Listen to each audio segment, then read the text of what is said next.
really not. Okay.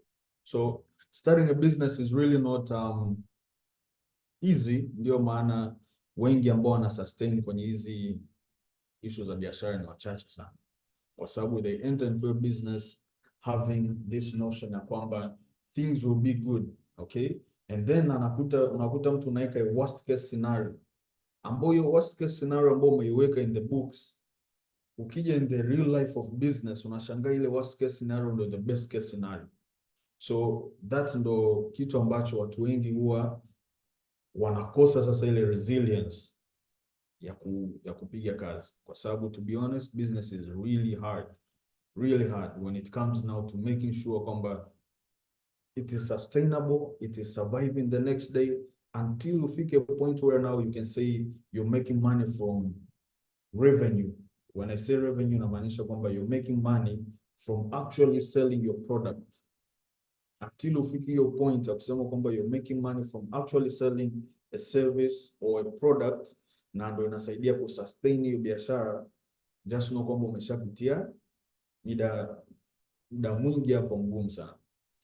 My main issue ambayo nilikuwa nataka ni address ni how you can create. Sorry, Montey, you haven't told me the amount of time that I have, so I know how to fill in all info. You have around 5 to 10 minutes, brother.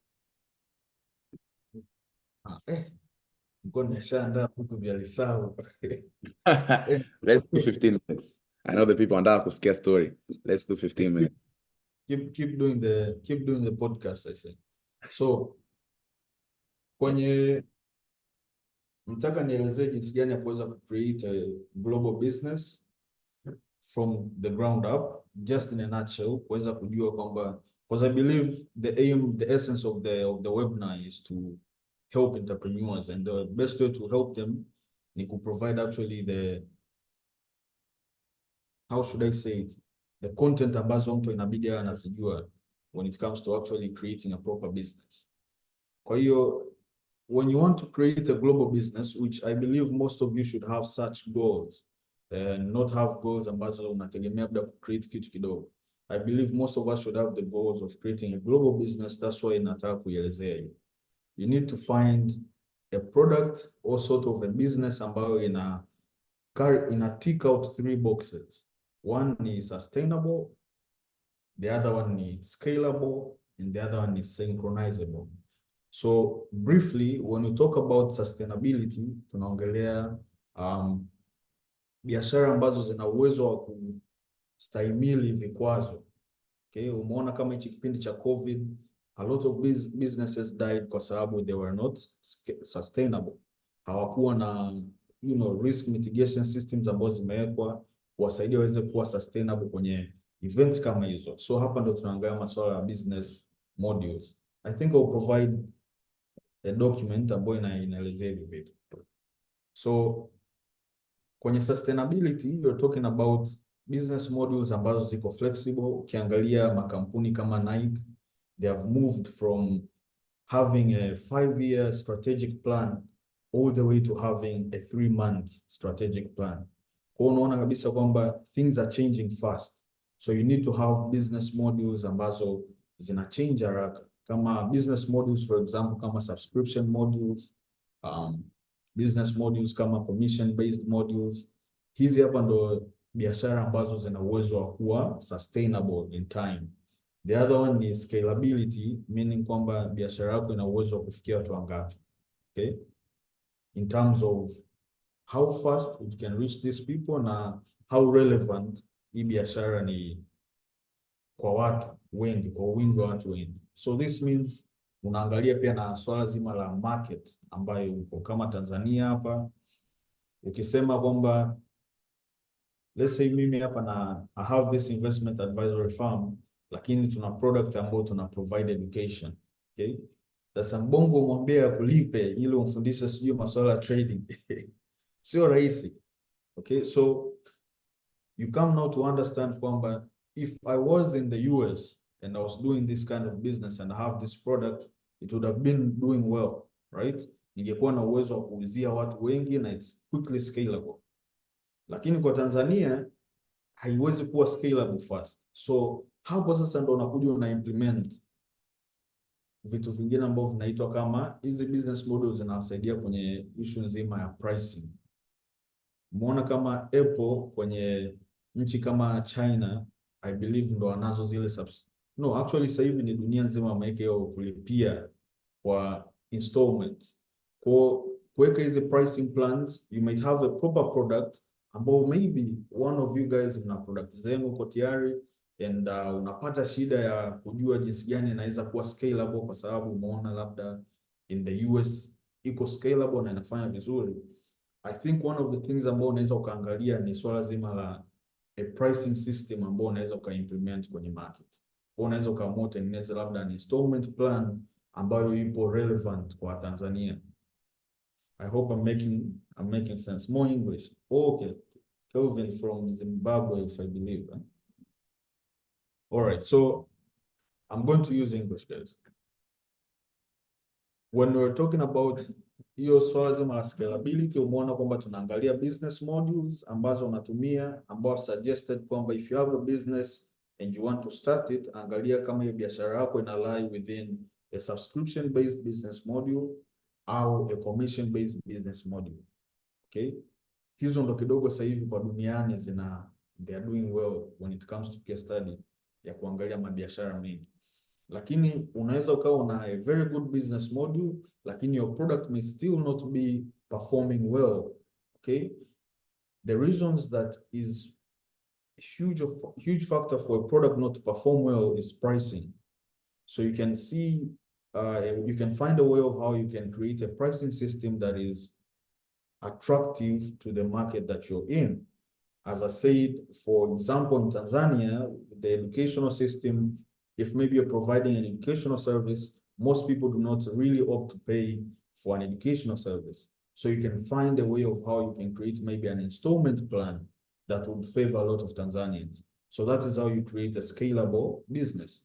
When you talk about synchronizability, okay, a business that can be flexible to be integrated with other businesses. For instance, what I do is investment advisory. So I provide advice. But if I was in a business of being a typical broker, let's say a securities broker, it would have been really hard for me to be synchronizable with other businesses. Synchronizability means how can you integrate one business with another business, okay? So with me just providing advice, I can go in the market, okay? Because let's say I'm talking about the finance market because that's my niche. When I go in the market, I can have partnerships with multiple brokers or simply multiple participants. Why? Because my business is synchronizable. I provide a service that can be used in any other business. Same as you can see a business like Amazon. It is synchronizable. That is why it can be scalable and is still sustainable even in times when the market is really not performing well. So I believe these are things that you can implement if you have a business that you're trying to create or a business that you feel like you want to achieve a global presence. Make sure that all these three boxes are ticked out, okay?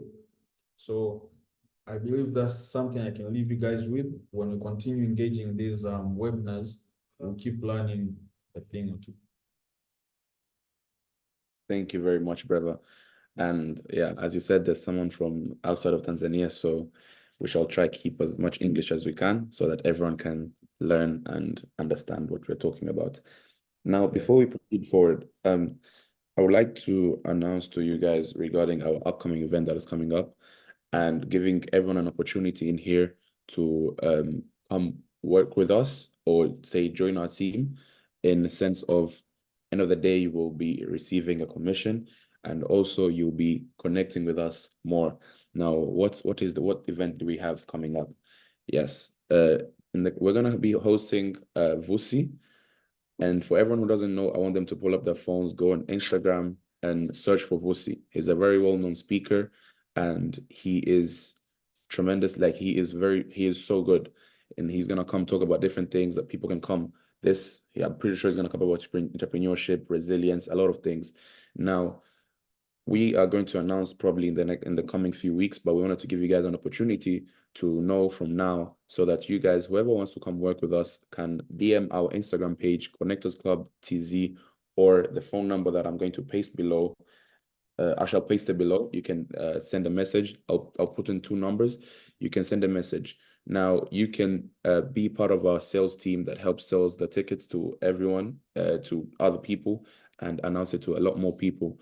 And in return, this will be you can learn you can learn new ways of sales strategies and everything, because you're going to be joining our team, and we shall be talking more about the sales strategies, because end of the day, we want everyone to learn, connect, and engage.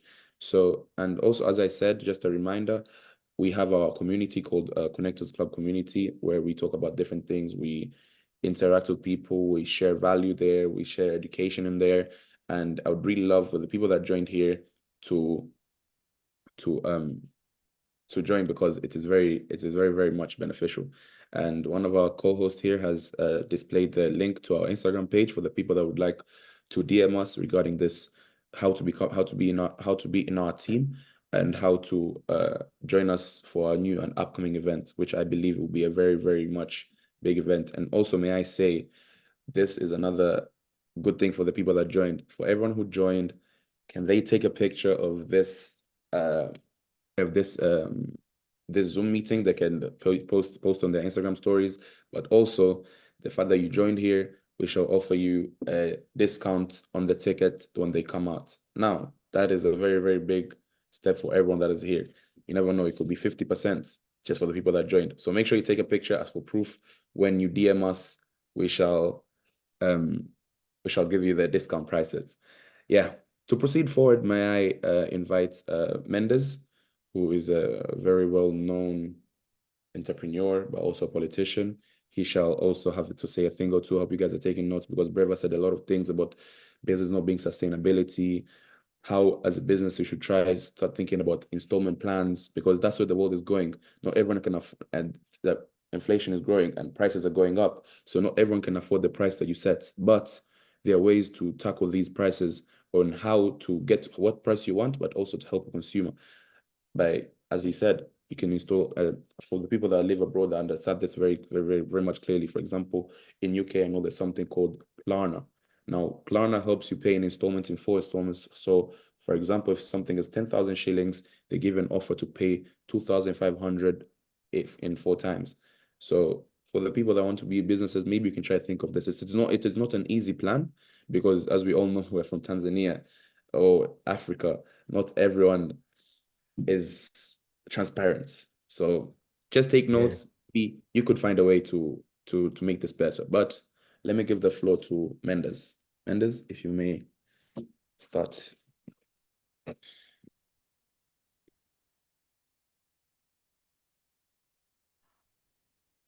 Yeah, how are you guys? Can you hear me?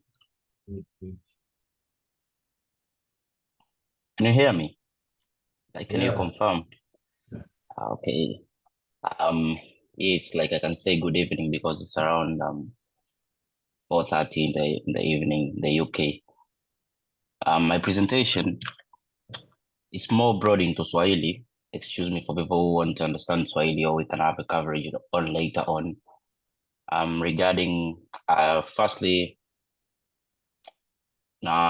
ninaweza nikasema nawashukuru sana Connectors Club kwa namna mnavyoendelea kuleta hamasa, lakini kuweka ile knowledge kwenye vijana, like lazima tu transform na tu change hizi mindsets tulizonazo. Mimi kwa majina naitwa Leonard Kachebonao. I've been a good supporter. I've been one of our part of the team for the Connectors Club. Ninaikubali sana and I really appreciate what you guys are doing. Na pia mshukuru kakaangu Brever ambaye ametupa knowledge hapo mwanzoni. Nilikuwa listen na ni kitu ambacho in the future na mimi na plan au nawiwa siku moja nije kufanya. Actually mimi nitazungumzia juu ya kwenye small medium entrepreneurship. Napenda kuzungumzia hivyo kwa sababu vijana wengi bado hawajajikita kwenye biashara za mamilioni. Namshukuru Mungu pia nimebarikiwa. Nikikutana na mtu ambaye anataka tuzungumzie biashara za mamilioni, then we will talk about that issue nitajifunza, so kama nita apply, kwa sababu mimi najiona bado ni kwenye SME, bado ni kijana mdogo.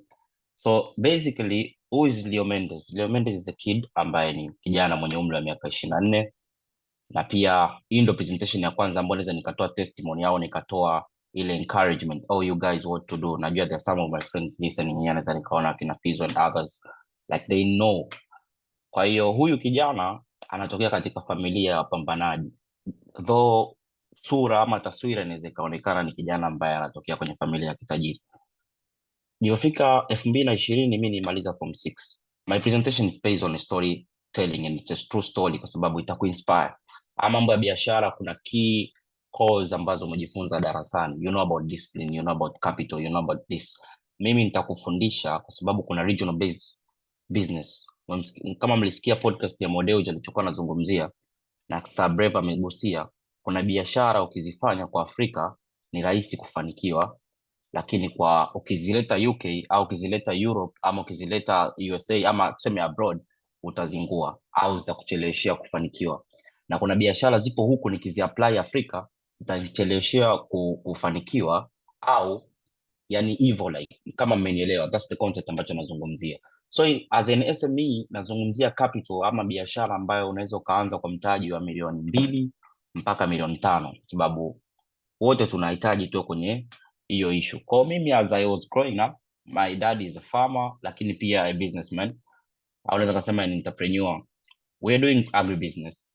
So dealing with agribusiness, then I came up to realize namna anavyofanya, na mimi kipindi hicho nasoma, like alikuwa anatuambia nendeni shambani, fanyeni hivi, so we are like observing, na ile ni mindset ambayo unakuwa nayo. Kwa mimi nimekuwa na love sana na agribusiness, lakini I knew one day mimi vision yangu ni kusaidia most of the youths. Yani ile kuna definition yake wanasema, I think it's you being like a philanthropist, I think something like that. Kwa hiyo ni ile like you give back to the community, you save other youths, uwasaidie, wape support. So what I'm doing now is like ni kitu ambacho kinatoka moyoni. Kwa one day nilijua watu wataniuliza like, wewe unataka utuambie nini? And you just wewe unasimamia biashara ya babako, you're not, this is not on you. Kwa hiyo I said I have to come up with an idea. 2020 baada ya kumaliza form 6, I said hivi ni kitu gani ambacho mimi napenda, yani nikiamka asubuhi au haichukui siku 2 mpaka 3 lazima nikifanye. Kunapokuja kwenye biashara, do something ambacho unaona unakipenda, you enjoy doing that thing, I'm telling you. Kwa mimi nilijua napenda fashion. 2020 nikaamua kujikita kwenye biashara ya viatu. My fellow people, my fellow youths, my fellow friends, tunabidi tujifunze kitu kinachoitwa like learn to observe and learn to be humble. No matter nilivyokuwa natokea kwenye familia ya wapambanaji, mzee wetu asha make it, nilijifanya fala.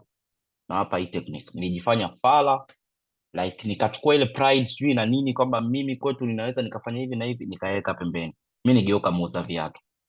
Na hapo ndo nilipata influence. Watu wengi walikuwa wanijui. Mimi nimekuwa popular mjini ama Dar es Salaam kwa sababu ya kuuza viatu before even into politics.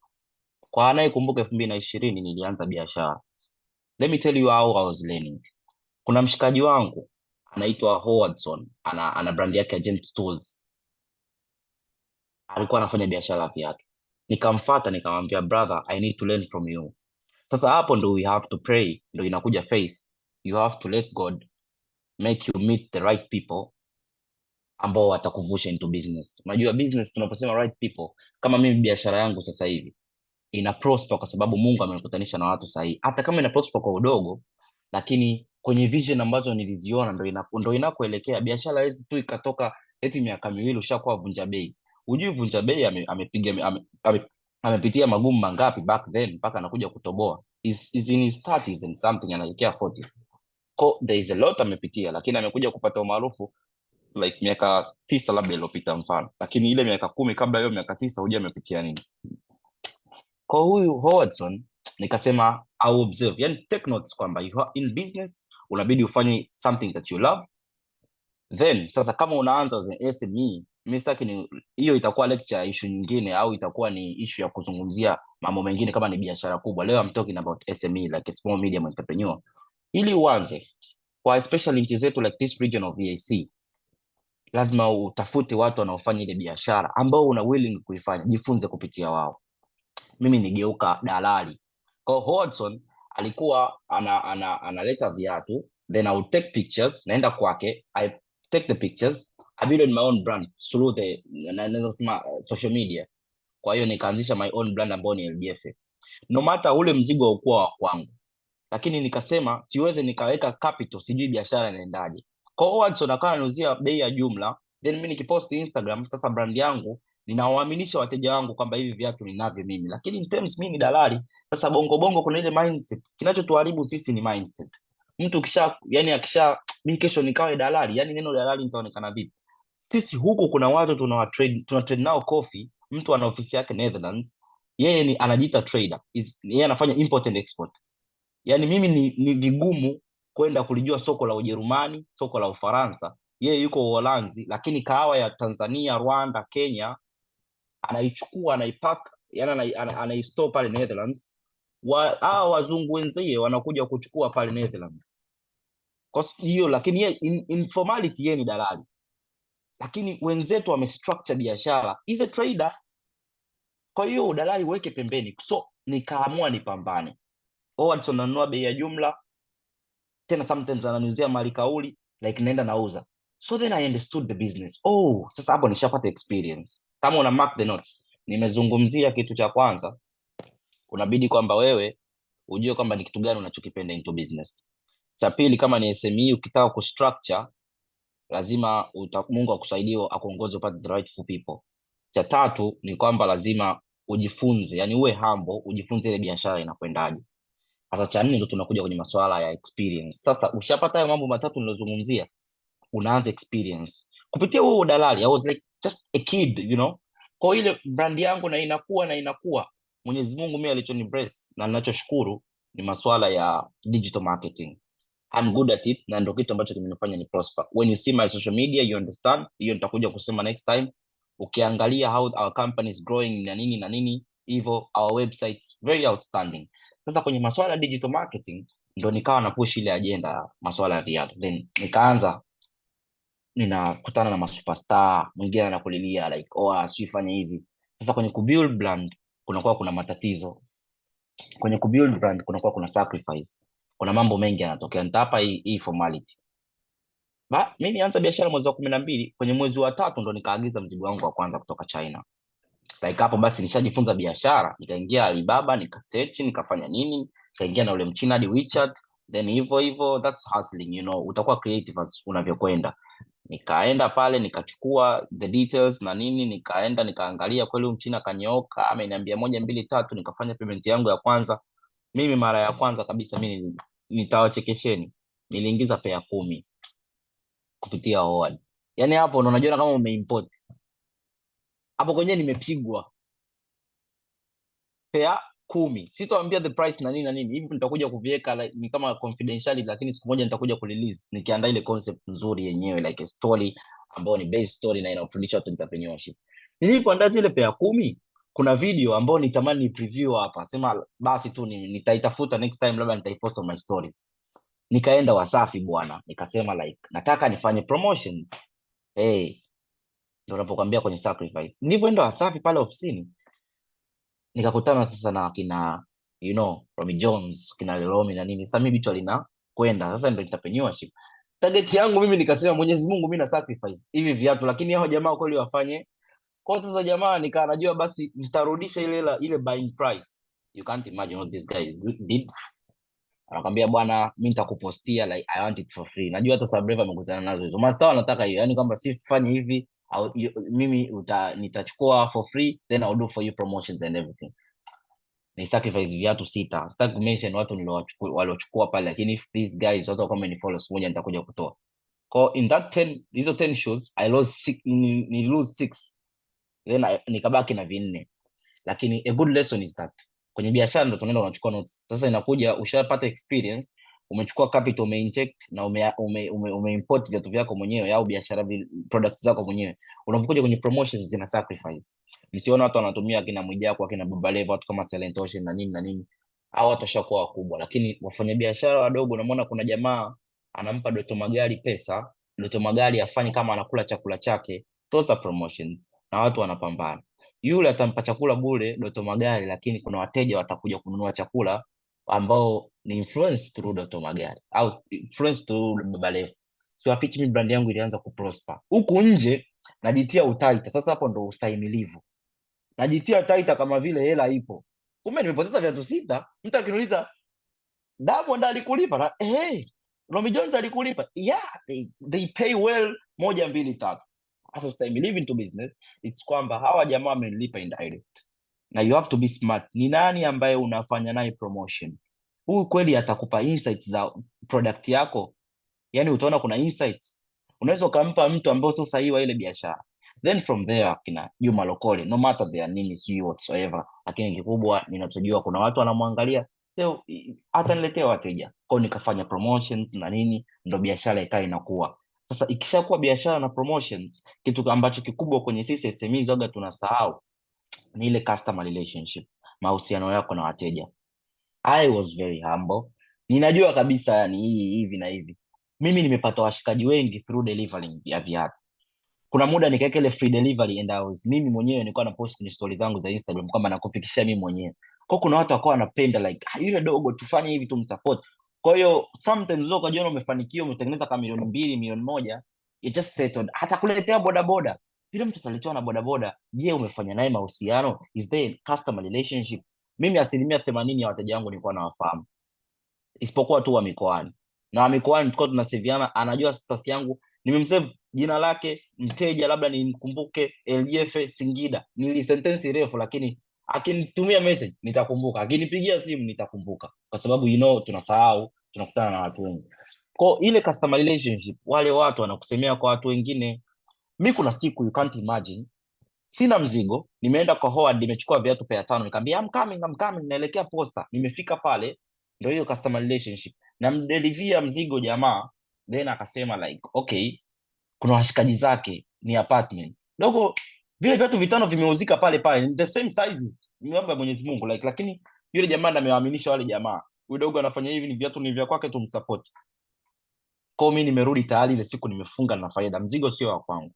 Lakini ile customer relationship, my MC hawa na nini, kwa hiyo ndio ilienda hapo hivyo. Lakini more of this story ni kuambia into business kwamba hapo nimewapa mafundisho mengi, lakini kwamba unapofika kwenye kukuza brand kuna sacrifice. Ile sijataka leo kwa sababu na muda mdogo sitaka kuelezea broad vitu vilivyotokea, lakini hiyo ni story nyingine, labda sasa tuka align siku nyingine na tuka arrange nikaja kuielezea. Lakini that's how I lost about 6 pairs, lakini they went indirectly. I knew ni Mungu, lakini siwezi nikajisifia mimi. Alinionyesha hawa watu like, na ile faith, imani nilokuwa nayo kwamba hawa watu ni watu sahihi, na brand ikawa inakuwa na hivi na mambo mengine yakaenda. So basically unapokuwa unafanya biashara,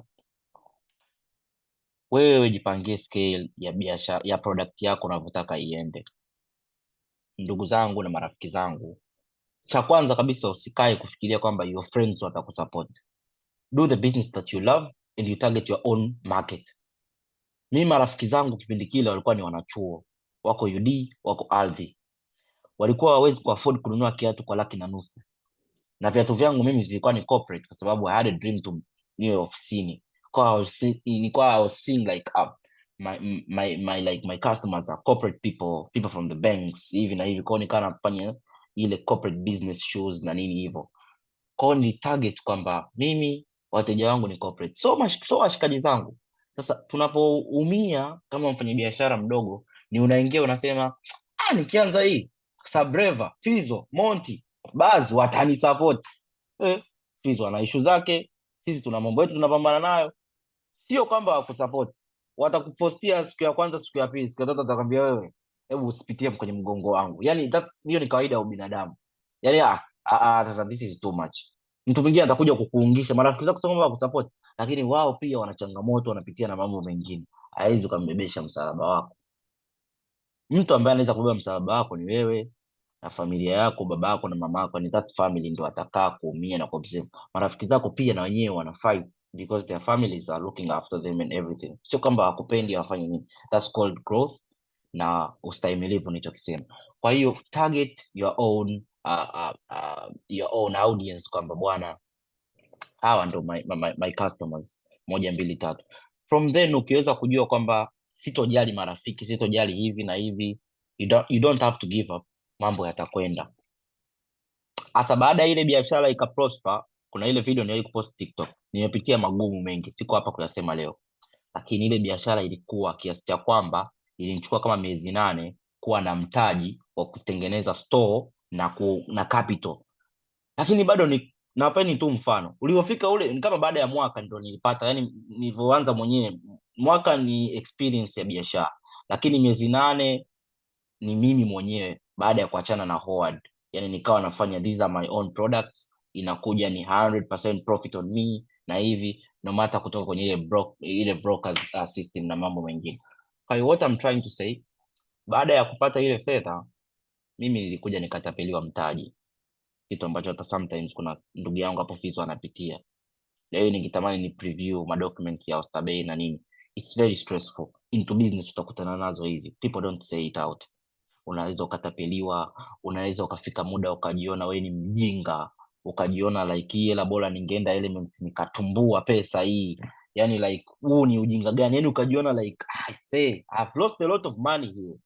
Lakini that comes into business haiendagi hivi always, it has ups and downs. Ups and downs kama nilizoelezea, kuna muda you have to kujifunza, yani kikubwa ni kwamba you don't have to give up.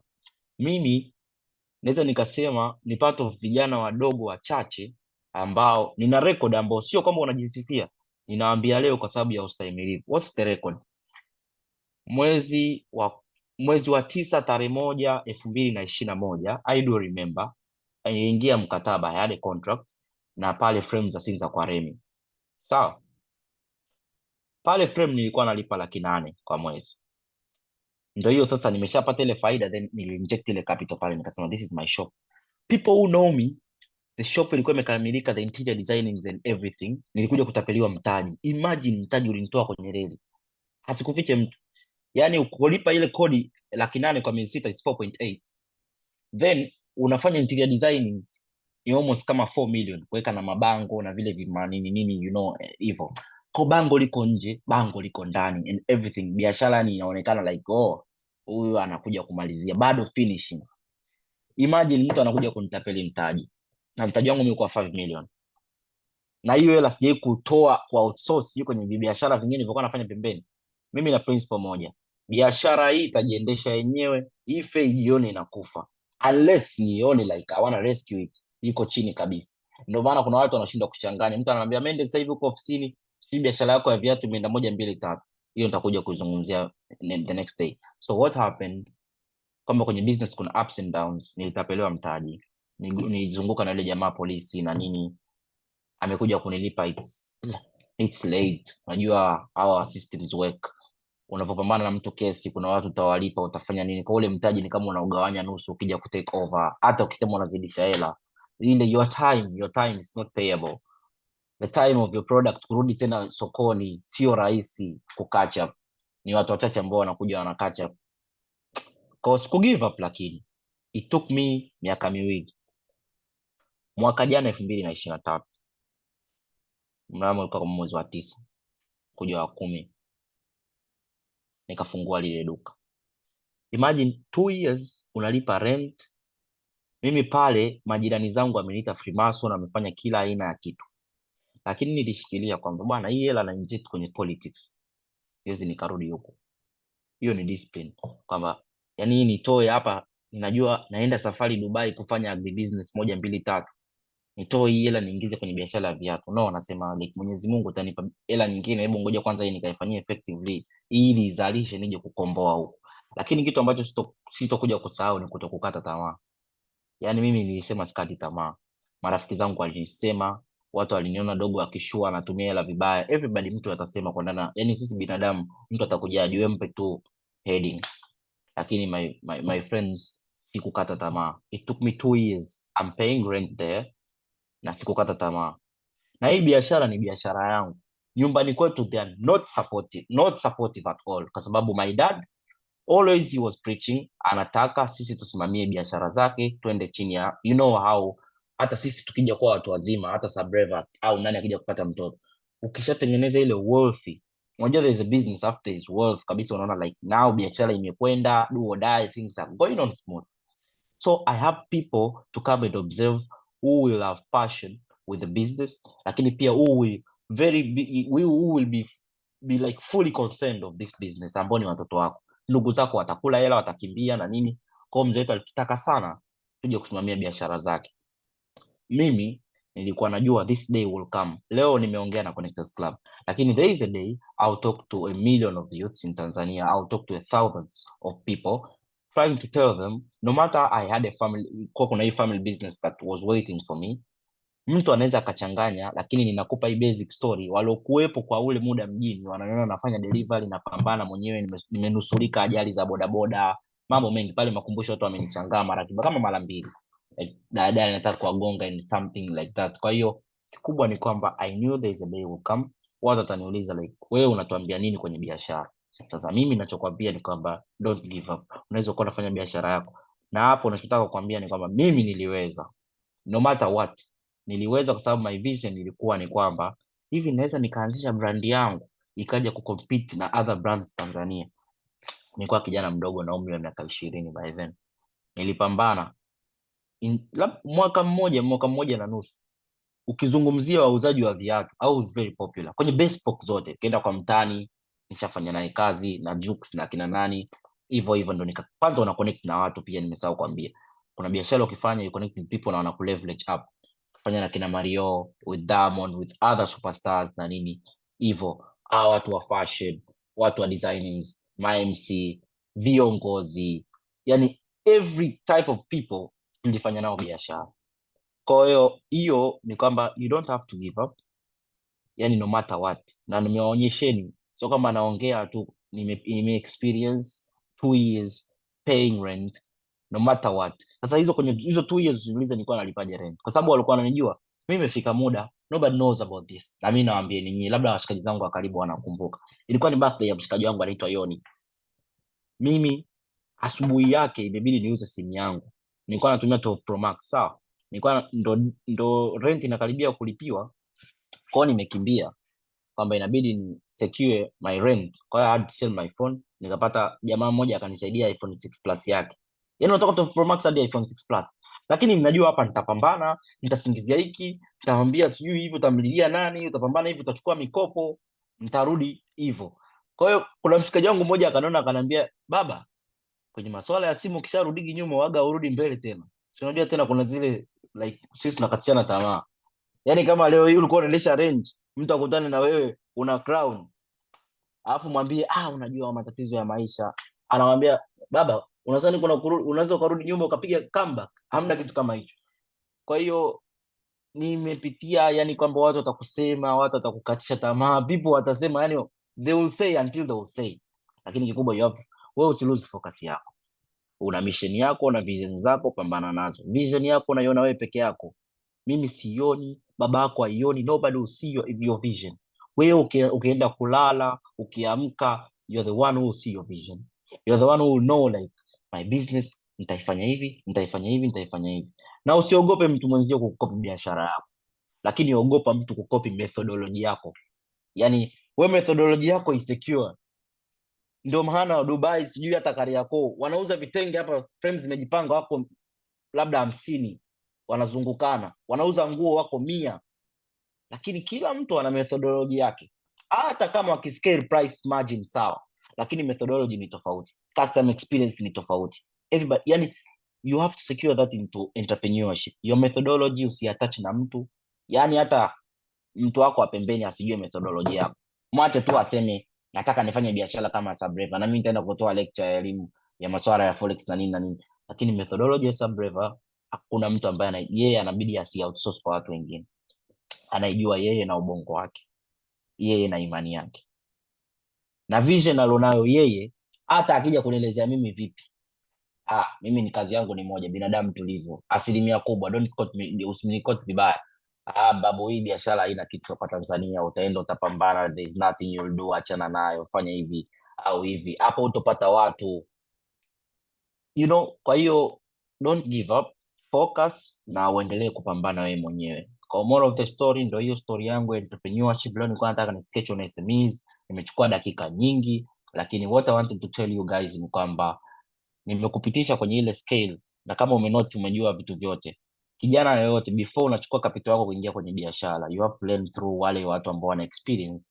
Jitahidi, ndio maana watu wengi kwenye hata kazi, hata kazi kama UK huku au wapi, wanatamani wapate mtu ambaye ana experience. Ndio maana wanasema miaka mitatu ya degree yako, you have to take 2 years you study, then you take 1 year for placement. Wanashauri hivyo placement, yani uende ukafanye kazi huko, ndo kama sisi Tanzania tunasema field.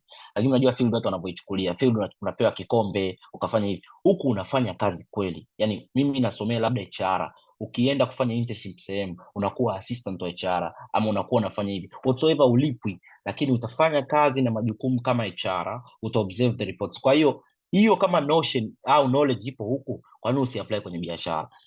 Na biashara kama nilivyoambia, fanya kitu unachokipenda. Kwa hiyo wewe ukienda kufanya biashara, unajua bana, niwape tu mfano mdogo, mtu anafanya biashara ya simu, yupo Makumbusho, wewe mwambie like uwe mtu wake baba wa online, au usimwambie, mwambie mimi nafungua brand yangu hivi na hivi, mimi nitakuwa nauza online, mpate makubaliano, muelewane, then you can start working up.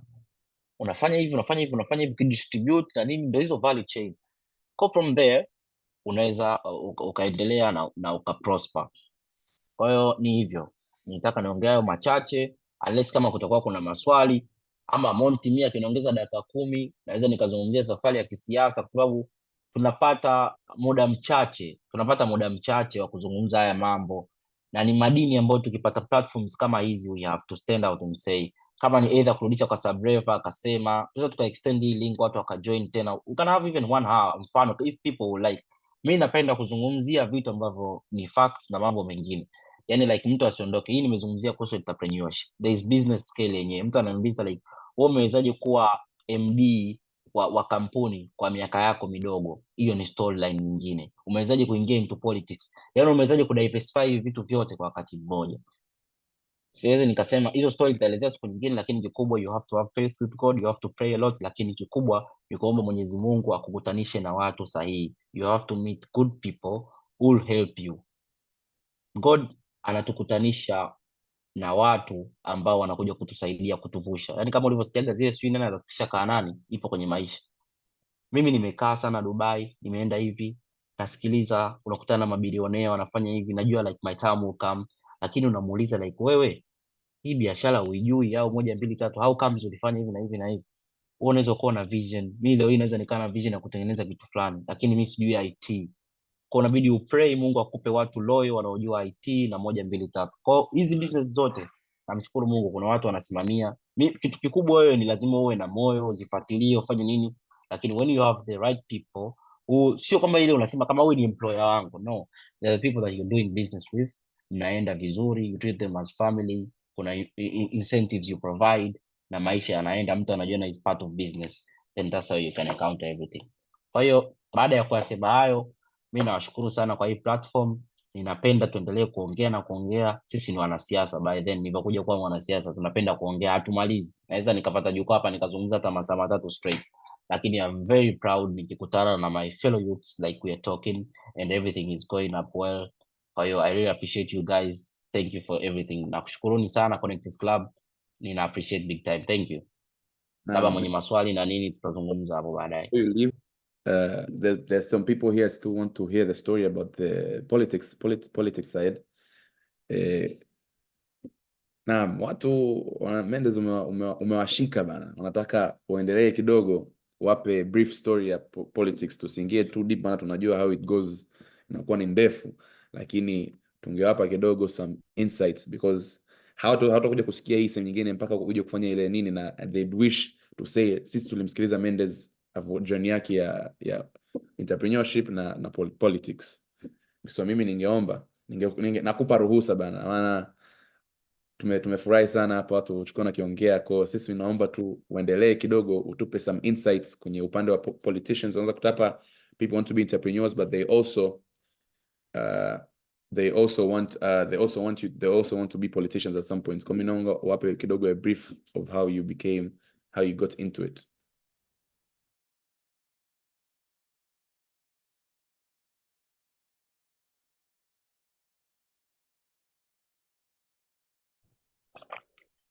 Yeah, Montey, nashukuru sana. Unajua kila kitu bana ni protocol. Sisi viongozi tumejifunza kupata protocol na tumepikwa, tumeokwa vizuri. Kwa hiyo ikitokea kuna kitu cha protocol, basi mimi nitaomba utaratibu, na ninashukuru kwa kunipa nafasi. Tunapozungumzia into politics, mimi nimefurahi sana na Brever inabidi atupe maoni, mimi mwenyewe pia nitafurahi. Mimi nilifurahi sana juzi baada ya kwenye hii podcast ya yule jamaa na Modeuj, alizungumzia kitu ambacho ni realistic. As I was growing up, my dad hadi leo ana NGO. Mimi baba yangu watu wamemfuata, wanataka agombee ubunge, afanye nini kwa sababu ya vitu alivyokuwa anavifanya. Kwa hiyo kuna ile kitu alitubuild sisi, tunajiuliza mzee wetu amewezaje kujenga shule akakabidhi serikali? Wewe hii hela sasa, mtu mwingine anambia hii hela tungetumbua, wewe unaenda. Yani mimi kuna zile like you understand, sisi tume like our dad alikuwa anatuprepareana, kwa anaweza kutusomesha fedha, lakini kuna vitu mimi nimesoma ordinary, yani zile shule za kawaida, sio kwamba kawaida sana kwamba government, lakini zile ambazo mfano primary yangu nimesoma Bukoba, yani Kagera, mpaka nimemaliza like hiyo primary. O level nikaenda Eagles Boys Bagamoyo, form 5 Peter Clever, yani shule za kawaida. Huko na zile form 6 nikaja kumaliza Savannah High School Shinyanga. Huko na zile like huyu mzee, yani kuna you understand, lakini unakuja kujua, yani unaweza sometimes wewe una issue yako, labda unatamani labda PC au unaambia moja, anakuambia give it time, lakini anatoka mzee fulani kaingia ofisini kwake kapewa kibunda, afu anakushukuru, anaambia baba yenu mtu mwema sana, katoka kunisaidia ada ya mwanangu. Ada ya mwanao, mimi unajua nimeomba PC, nimepiga benchi siku 3 hapa siku 4. Kwa hiyo hizo ni story ambazo tunapitia. Kwa hiyo nikaja kuelewa moyo wa mzee wangu ni whatsoever kwenye maisha, tunakula raha, ni matajiri, lakini kama una ile aspect ya kuwa na empathy, yani you feel concerned with people's feelings and everything, sasa is the rightful moment to apply it into the society. Kwa mzee ile NGO, kuna watu wakamwamini, ukiwa very truly watu watakuamini. Kuna NGO za US zilimwamini pia, mnafanya partnership, wakawa wanampa funds and grants, amejenga shule, amejenga zahanati, ameweza kuprovide hizi kuna zile health centers nini zile, kuna mashine yao na mambo mengine, amejenga visima, amefanya initiatives nyingi. Kwa hiyo ikaniingia moyoni. Mimi 2019 nakumbuka tumemaliza mock ya form 6 pale mwezi wa 12, nilimpekea mzee wangu proposal, nitaka nifungue NGO, ikawa inataka idili na masuala ya tourism awareness, yani and promotions, yani tourism awareness kwa maana yake niende kwenye shule niwe nazunguka natoa elimu kuhusiana na masuala ya utalii na mambo mengine, ili watu waweze kupata ile elimu, tuweze kubuild utalii wa ndani before even international, afu baada ya hapo ndo tuanze kufanya promotions international. Lakini as you know parents and wanakuwa wanatuona sisi ni wadogo, na na appreciate, aliniambia achana na hiyo kitu. Na nilikuwa namwambia ni like baada ya kumaliza form 6, yani ni kitu ambacho 2019 mwezi wa 12, najua namaliza form 6 mwezi wa 5 2020. Sasa hebu tufanye hivi, funge coffee shop labda Dodoma, kipindi kile ipo Kawa Keifa. Ananiambia no, tulia, hivi na hivi, kwa ufanya hivi fanya hivi. Kwa I was like hii hatari. Then mimi baada ya mzee kunikatisha tamaa, lakini ni kwa sababu alikuwa anaona mimi mtoto, 2019 mwezi wa 12 mimi nilijiunga na Yuna. Ndio tunarudi pale kwenye basic story of mine. Kama unataka kufanya kitu, ile story ya entrepreneurship mimi na apply kila sehemu. Nikitaka kufanya kitu ni lazima niingie field, ni lazima ni observe, ni learn through others who are doing it, afu nije kuona nafanyaje baadaye. So mimi my story towards politics nilianza kwenye NGOs. Nilijoin na Yuna ambao ni Youths of United Nations, tukawa tunafanya zile TI Moons, tukawa tunafanya nini. Kwa hiyo ilinijengea ile kujua NGO inaendaje, unasaidiaje watu, how do you create initiatives. Ndio maana nikiona platforms kama Connectors Club, I'm very willingly, no matter mimi wasinilipe, yani ndo waga fursa yangu. Namshukuru Mungu kwa kidogo nilicho nacho, I appreciate, lakini hata wasinilipe, lakini nijitolee hapa, sitokuwa lofa, nitajifunza, nitaconnect na watu, nitaheshimika. Hivyo hivyo nilivyokuwa Yuna, nimejenga marafiki wengi, wakawa wananipa moyo. And that's when nikakutana na rafiki yangu anaitwa Philemon. Yeye ndo co-founder wangu wa NGO yangu ya Dreams Defender Organization. Imedorola kidogo kwa sababu naipa time nikimaliza chuo nirudi kufanya kazi.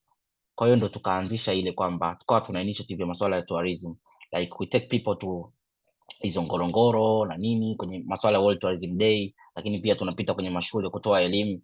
Hiyo ni story nyingine, na hapa connection ya tulivyo connect kutoka kwenye NGO kuja kwenye politics. Kwa hiyo tunavyokuwa sasa, mimi tokea nikiwa mdogo, shule zote nilizosoma nimeheshimika na nimekuwa kiongozi mpaka nilivyokuja form 6 ndo mimi sijawa kiongozi, lakini shule zote ambazo nimesoma mimi nimekuwa kiongozi na nimeacha alama.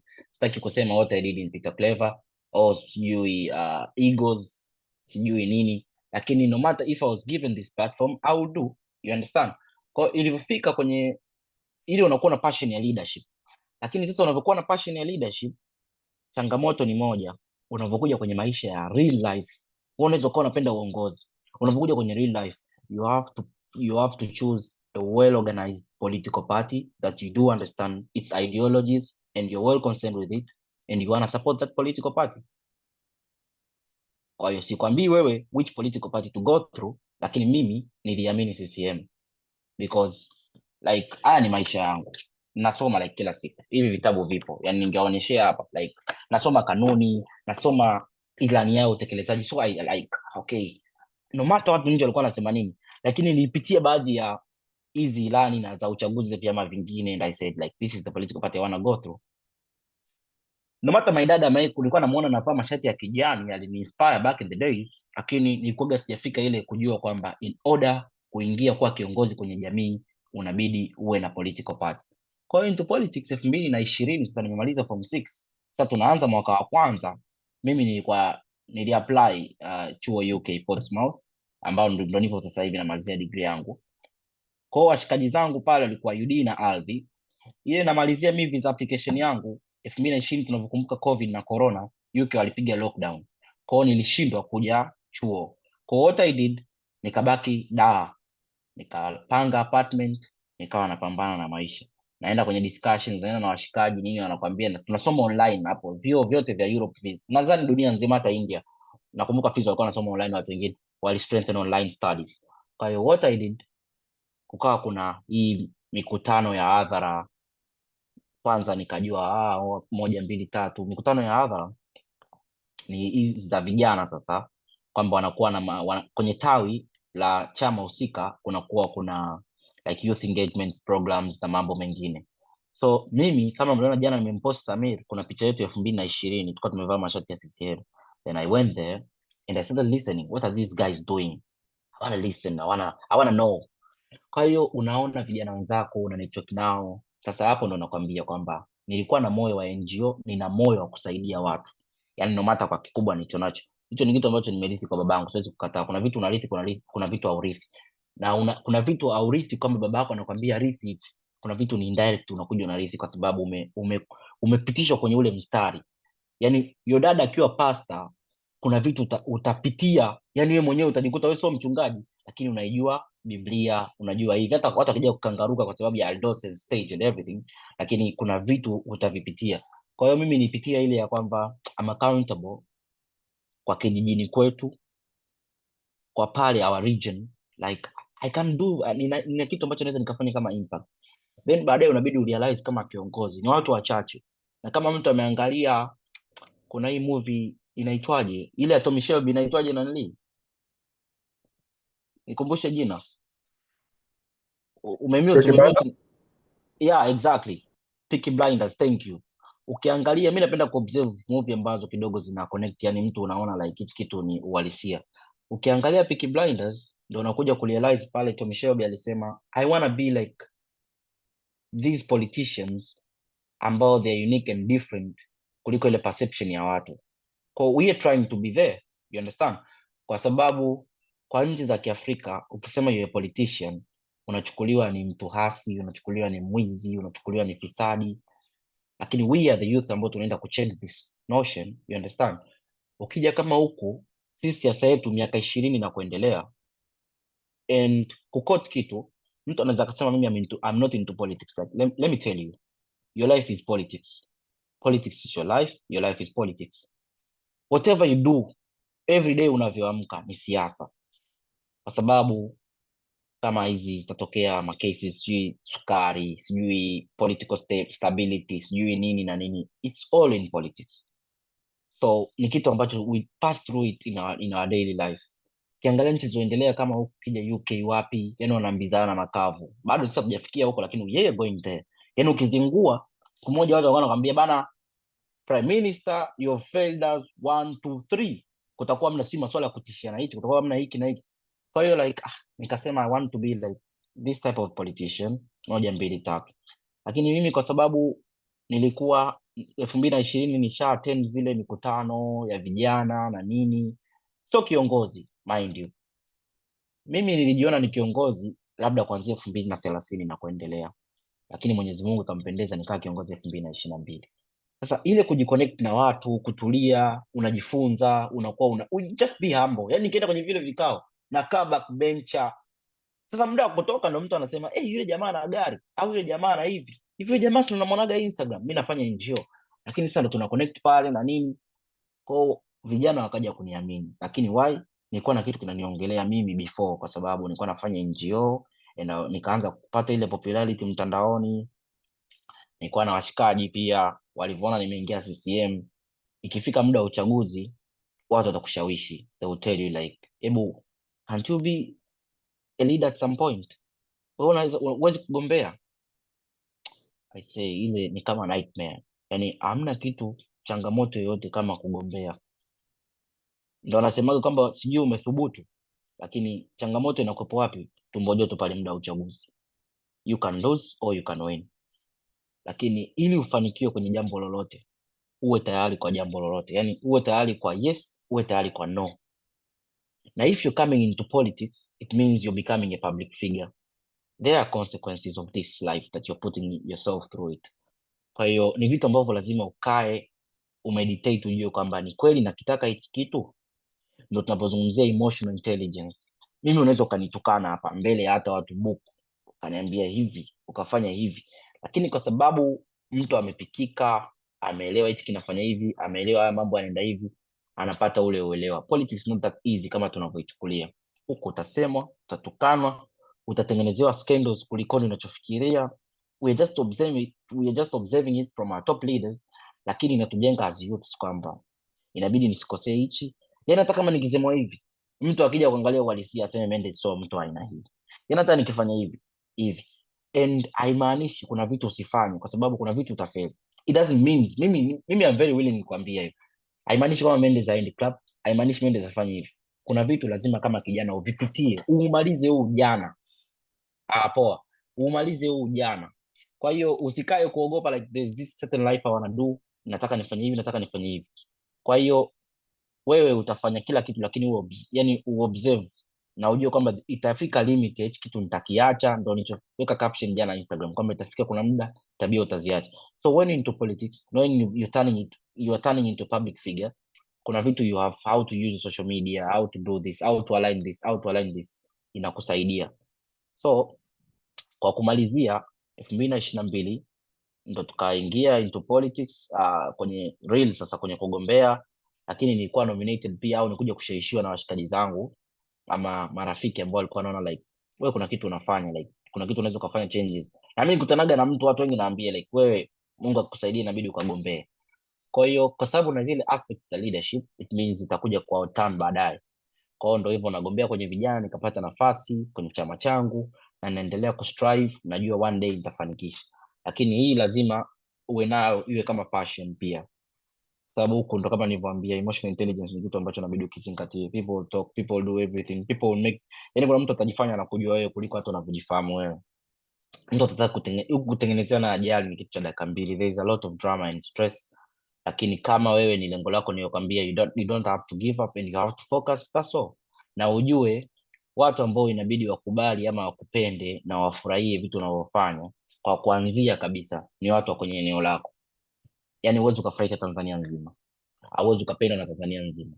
Kwa hiyo those people who are like you want to be into politics, you want to do this, angalia which region ambako wewe labda ni kuna factors zinazingatiwa. Unazaliwa pale, umeishi pale, umefanya biashara zako pale, you're more popular there, fanya pale siasa zako, kaa na wale watu vizuri, then you can prosper. It's something ambacho siwaambii kila mtu awe, lakini kama unaona una zile passion za masuala ya leadership, then it's very easier if you have to join this.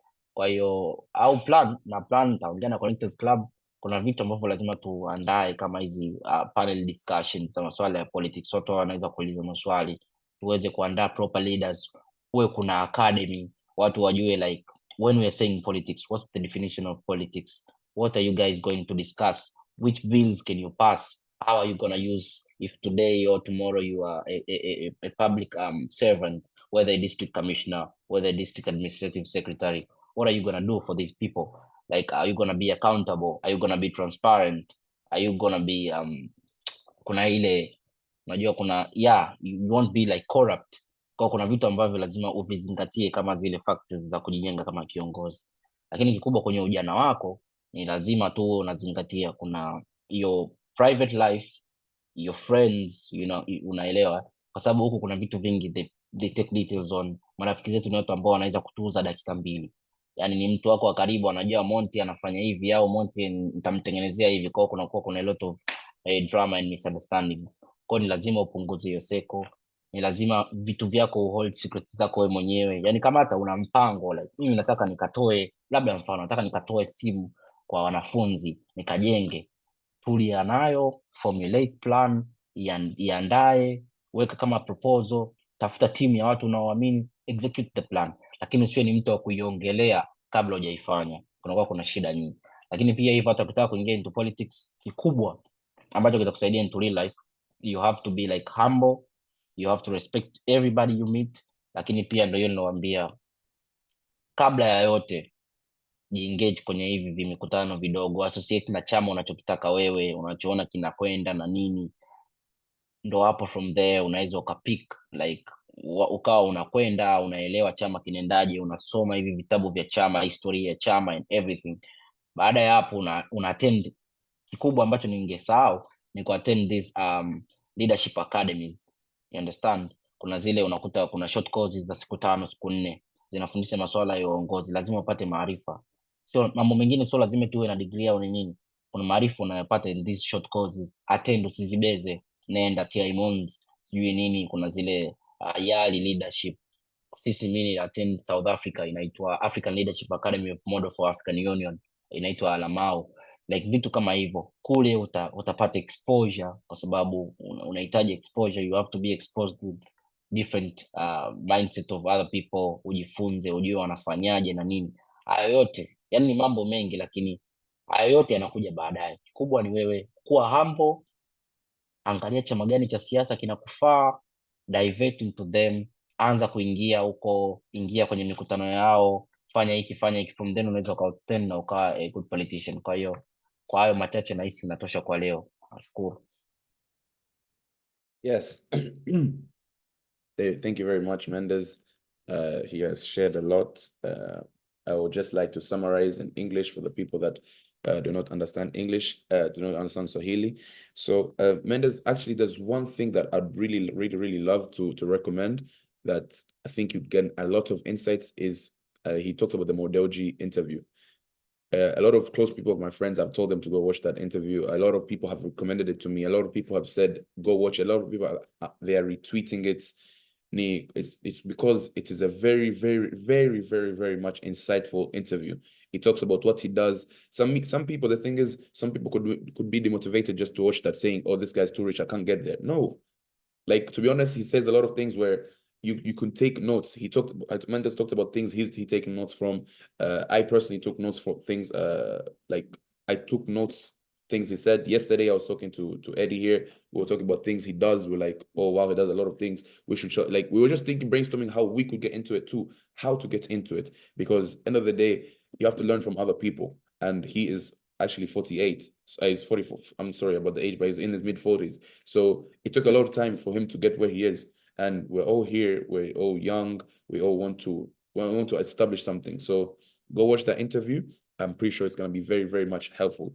As Mendez was saying, in Africa, there's a lot of things that will be easy to succeed. But from one thing that also Modelji was talking about, is said, for you to succeed as an entrepreneur, go where the problem is. Try solve a problem. So look at the society, look at what people are spending their money on, because honestly speaking, the GDP is low. He was saying that it's $1,200. That's $100 per month, which is very, very much low. And $70 goes to food. So ask yourself, where does the $30 go? Or if you want to get into agriculture, into food, then you can see how to target these consumers. How can I make it beneficial? Because you don't want to introduce something that no one around you is buying it from. But also, I would like to. He talked about being to observe and to be humble. You know, a lot of us try to just speak, and we don't like. For example, some people I know a lot of people that you go somewhere, you just want to talk. You don't want to be humble, but you don't know who you're talking to. You never know who you're talking to. You could be if you wanted to be not be humble. So the other person you're talking to could be way richer than you, has more knowledge than you, but you're just there wanataka kuongea tu, which is sometimes just be silent and take notes. Also, people did not know about Mendez's story, and he shared a lot of it. As I knew some part of it, but today he gave me a much more insight about Mendez, and I'm sure there's more to it because now he runs his clearing and forwarding company.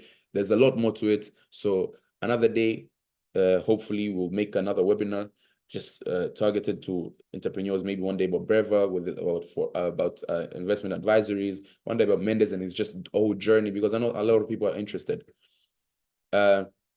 Oh yeah, there's a webinar that has been created. Sorry, there's a poll that has been created. You guys, as of right now, what do you guys think? Do you guys think we should create another webinar? Oh, the answer is yeah. This is just the middle, because we still have Fizo to listen to, and we still have a workshop to go through in brief so that everyone can know. Oh.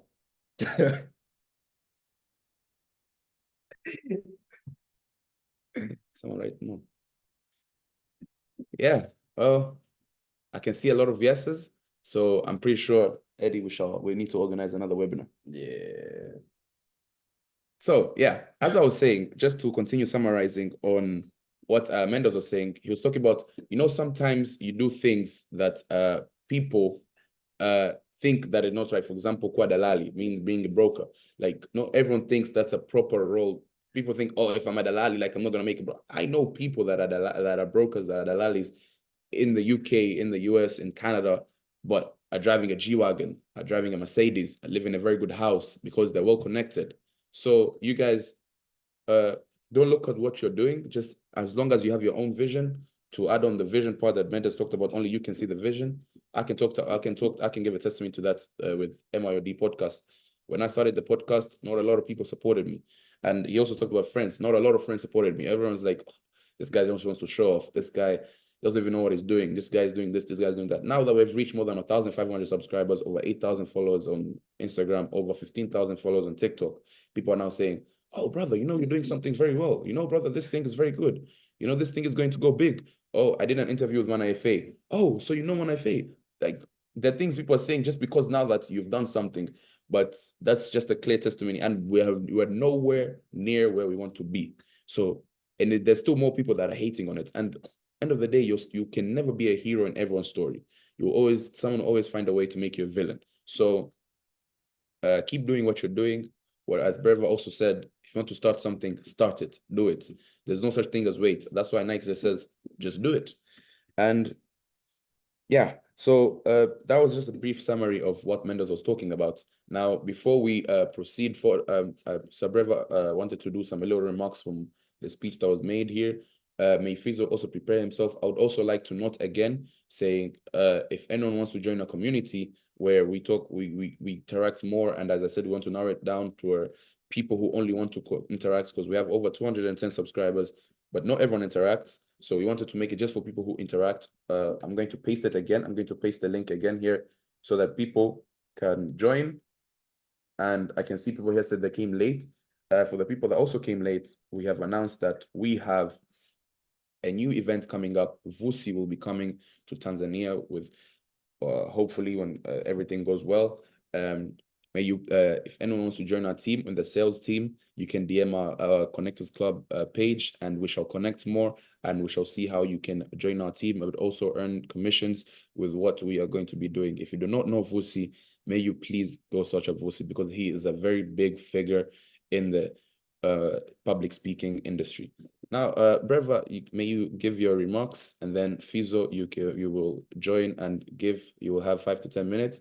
Talk about, as you said, brother, you're facing challenges. So I would like for you to tell these people, to tell everyone, to tell me, to tell Eddie, that businesses, being an entrepreneur is not always sunshine. Everyone's gonna be sun. It's gonna be dark sometimes. There's no light. So hopefully you guys take notes from what happened to our brother. Yes, Brev. Yeah, so kwa upande wangu, what I simply wanted to say is give kudos to you guys. I believe these webinars should happen a lot of times, because we truly, when you reach a certain stage, I'm not saying kwamba sijui ndo make it au ndo succeed to, when you reach a certain stage where you feel like you have accomplished what most people walikuwa wanasema you're not going to be able to accomplish, you get that urge of explaining or simply just exposing yourself on what you did na vitu gani labda ulipitia, so that you can be able to help someone else who is also thinking of going through that path. These webinars ni muhimu sana for a lot of youth, na kwa upande wangu mimi I support whatever way I can to provide as much knowledge that I have at this point. I would also obviously learn more from you guys and from other speakers ambao watakuwa nakuja. What I would stress on is the fact that Leo alikuwa anaongelea kuhusiana na vision. The vision is actually a really tricky issue, kwa sababu when you have a vision, you sort of fall in love with it. You have this huge desire of thinking kwamba even the ones that you love truly understand deeply what you have with vision. So you can possibly, let's talk about parents, okay? You know that your parents love you and they truly understand you, but the relationship that you have with your vision is a solely one-man relationship, that even if you know your parents love you and wanaelewa what you're doing, they would never understand the relationship that you have with your vision. That's why when you hear a lot of people who have actually made it, they tell you have to be crazy about it, okay? You actually truly need to be crazy about it. You need to reach a point where your parents, or even your parents, send people from outside the family to come talk to you about your vision or talk to you about what you're doing. I myself have also my own testimonies.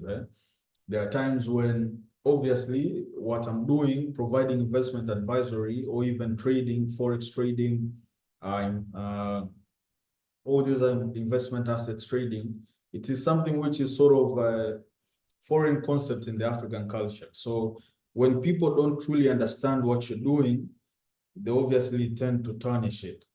And this does not exclude your family. Now, most of the times, whatever we do, unakuta mara nyingi hata waelewi. So hata mimi mwenyewe nilipata hiyo shida. I got a problem where my parents don't really understand how I make money. So at the end of the day, when it reaches a point where you're not actually making money, it turns out to be hell, because they never understand the vision. They never understand the vision. Core vision ni kitu ambacho you truly need to hold dear, and you need to understand that it is something you're going to have a relationship, a one-man relationship. All these other people around you that you feel like they understand you well, they would never understand the kind of relationship that you have with your vision. That means you need to stick to it, be loyal to your vision. It's always going to come through. We literally don't have anything to do else in life. We're all going to die at some point, right? So that vision is something that you actually don't have to have a plan B. Ndo inavyotakiwa kwa hivyo. You shouldn't have a plan B. If you have a plan B, that's not the kind of vision that you want. And you also need to understand that you yourself need to have patience with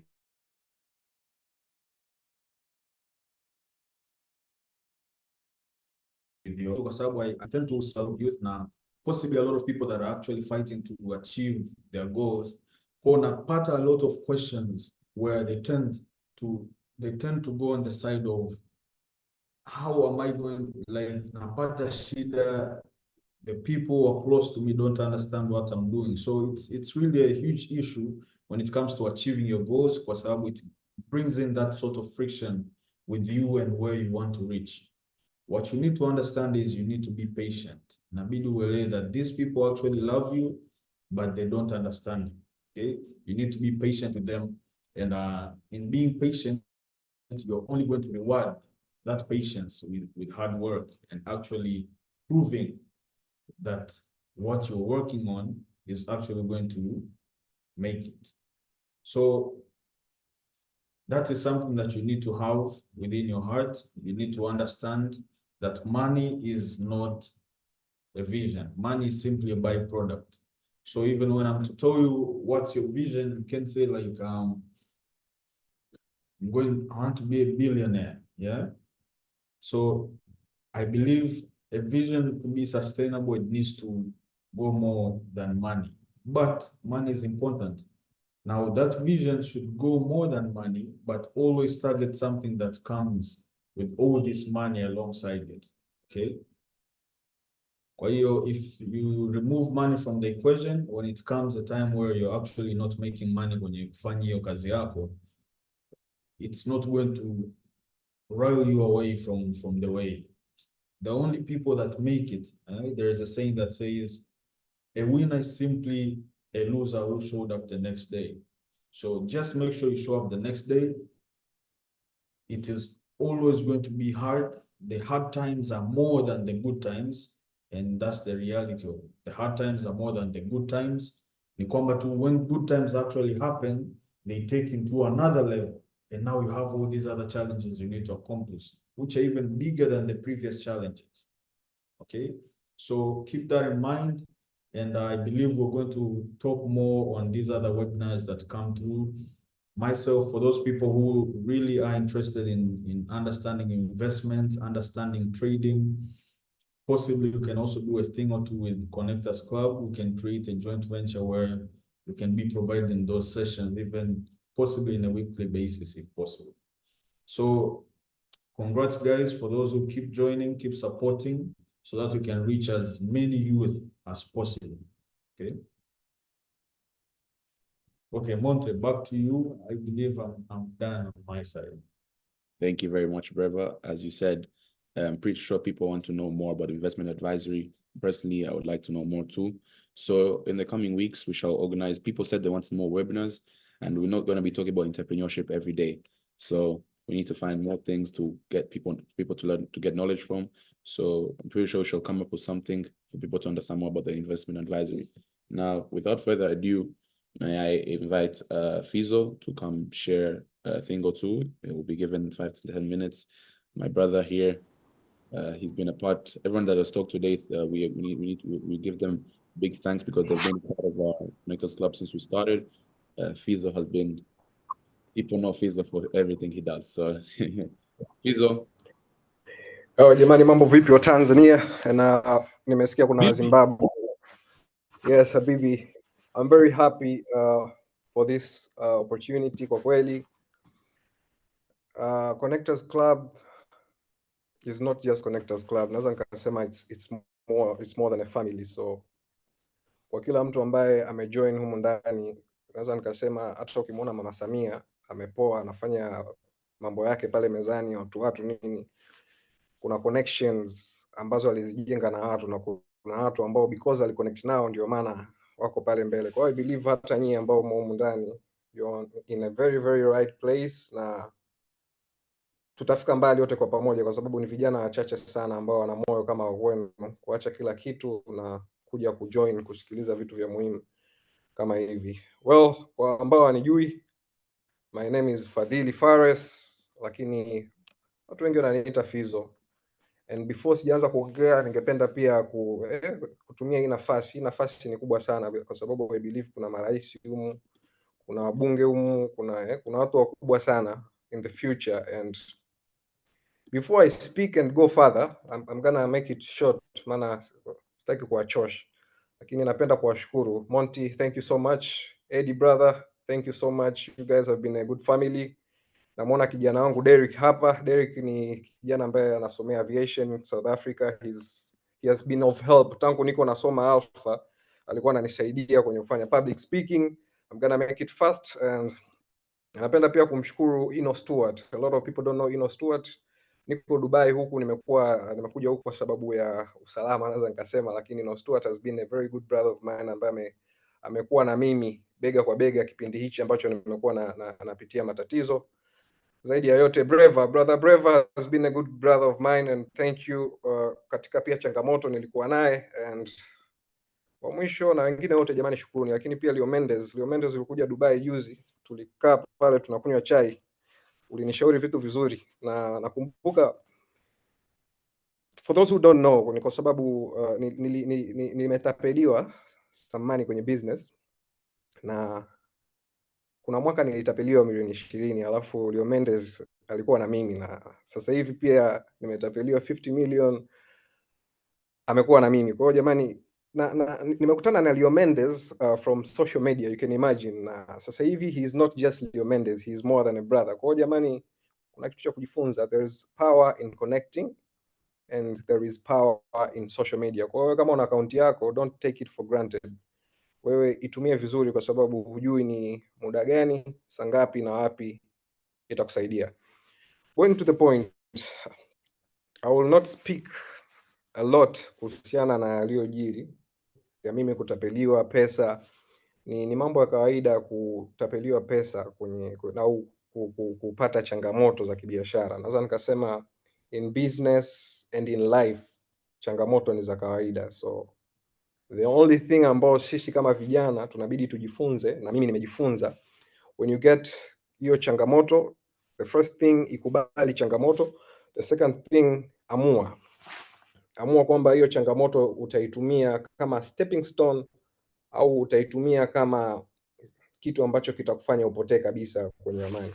So kama ambavyo nilisema, a lot of people have seen my video on Instagram. I have chosen to accept the circumstances ambazo nimezipitia, na nimesema nitazitumia kama stepping stone ili niweze kufika mbali zaidi, na namshukuru Mungu yani Mungu ni mwaminifu sana kwamba nimekubali changamoto, na kweli hiyo changamoto nilivyoikubali ndo mambo yangu yameanza kunyoka, na I believe I'm getting back bigger and stronger than I was before. Hata Montey aliniambia, Fizo, umepitia shida, lakini uko kwenye furnace, kwamba niko nakuwa kama gold au nakuwa kama diamond. Kuna pressure napitia so that I could be the diamond. So going straight to the little things that I want to share with you with the moment hizi ambazo nimepitia, ambazo ni ngumu kwa kijana. Kuna mtu I hope hamna mtu anasema mambo ya Kiingereza huku, maana yes, let's start now. Last year, mambo vipi? Uko poa? Salimie wewe. Yeah, safi. Yeah, last year nilikutana na watu wengi. Nilipata bahati ya kukutana na watu wengi, na wengine nilikutana nao through Connectors Club. Ile kitu linifanya mimi nipanuke sana akili. Nilikuwa ni yule kijana ambaye napambana, unaweka zile goals kwamba may God help me nipate 20 million, 10 million, sijui 5 million, 2 million. Sasa because of the connections na fursa ambazo tunazipata kama hizi Connectors Club, ili connect na watu ambao ni wakubwa zaidi. Unakaa na kijana mwenzako ana miaka 23, 24 kama wewe, anaongelea miamala milioni 500, milioni 600, unasema huyu jamaa kafikaje hapa? Na wengine ni self made, sio wote, sijui wamesaidiwa na baba, wengine wamesaidiwa na mama.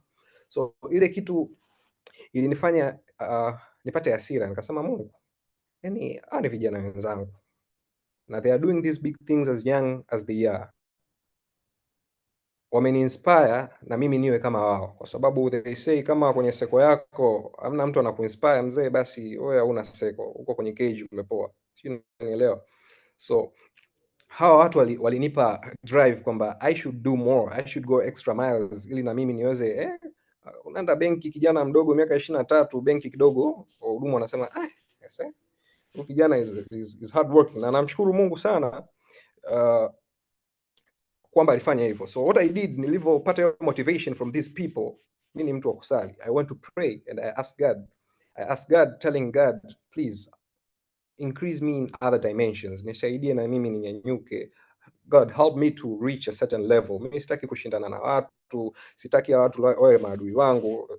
You understand? You just ask God to uplift you because of what you have understood. Kwenye podcast ambayo nilifanya na Mayodi podcast, nilisema you reach as far as you understand.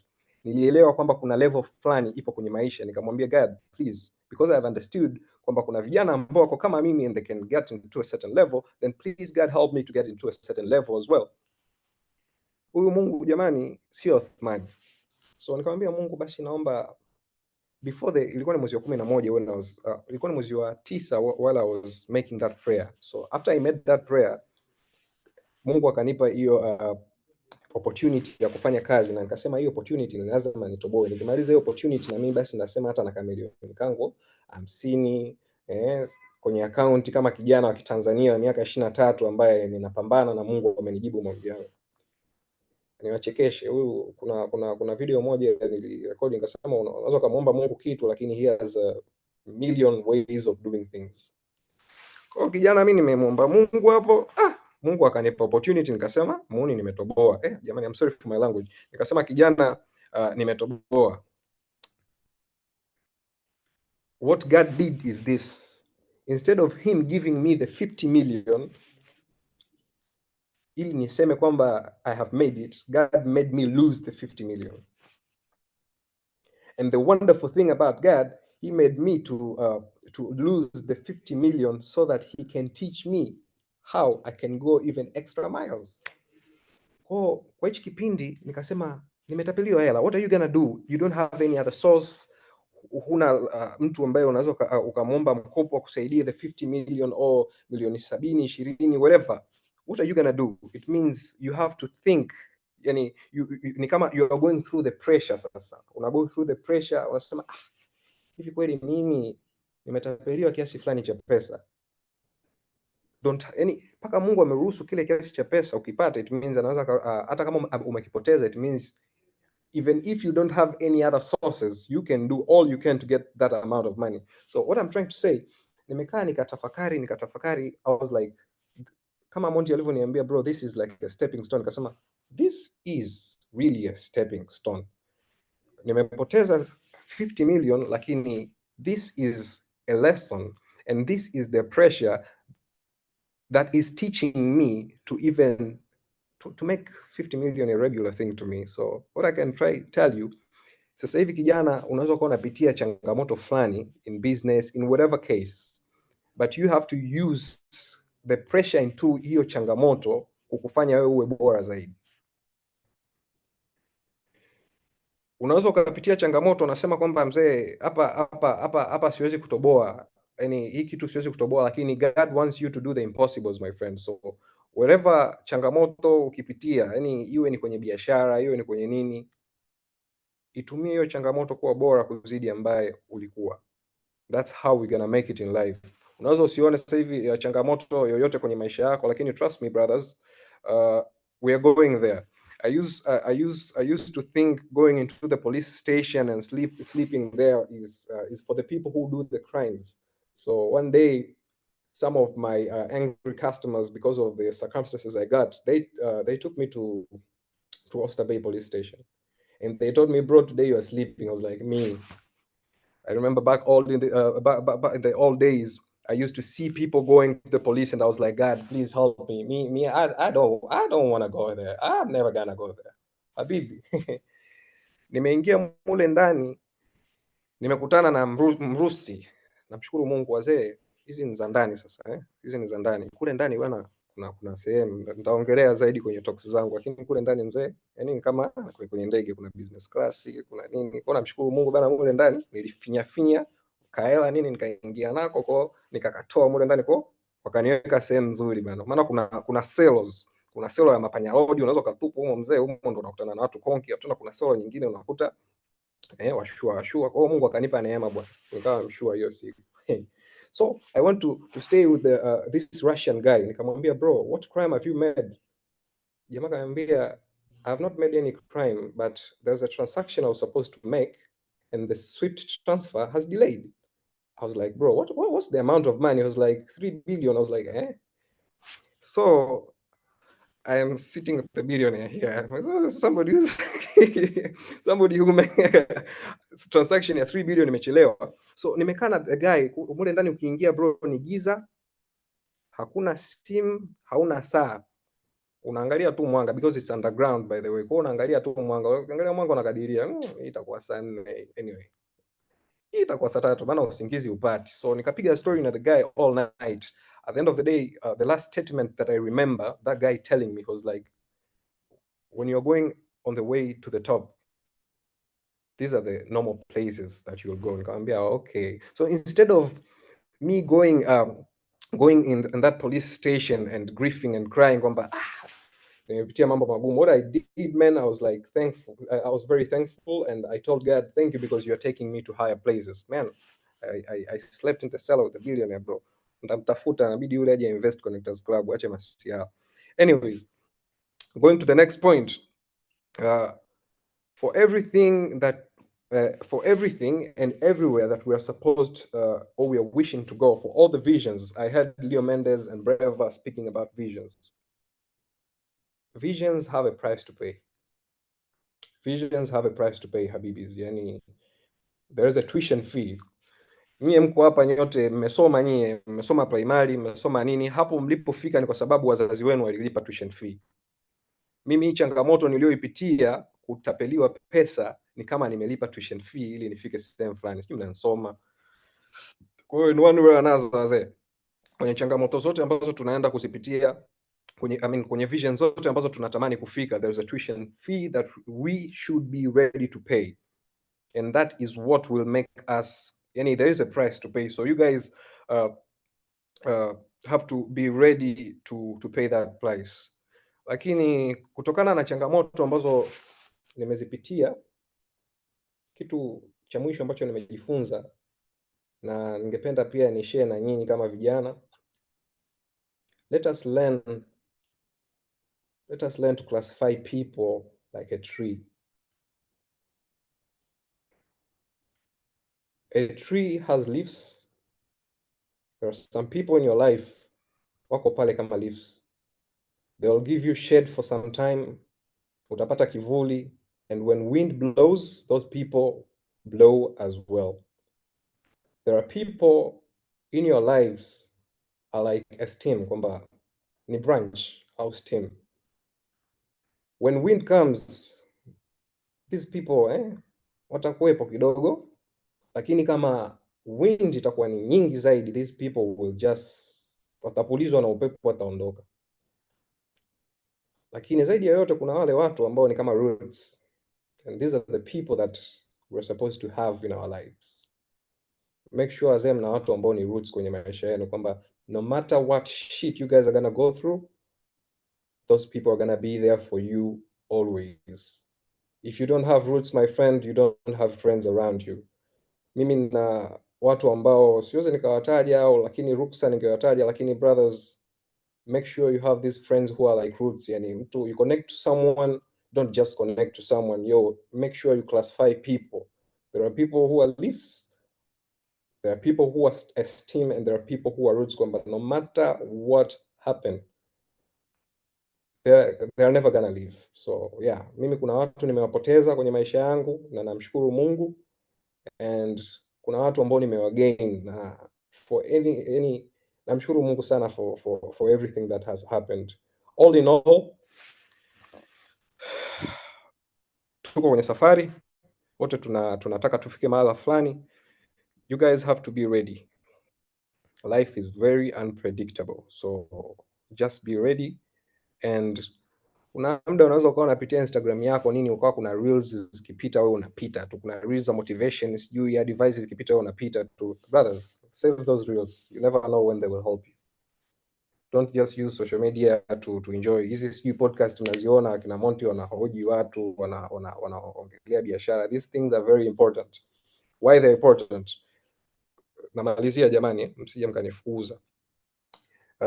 Why is important? Mimi nilipopata hii changamoto ya kupoteza pesa, that 50 million, habibi, kuna this brother of mine, nitamtaja, anaitwa Magari Mtaani.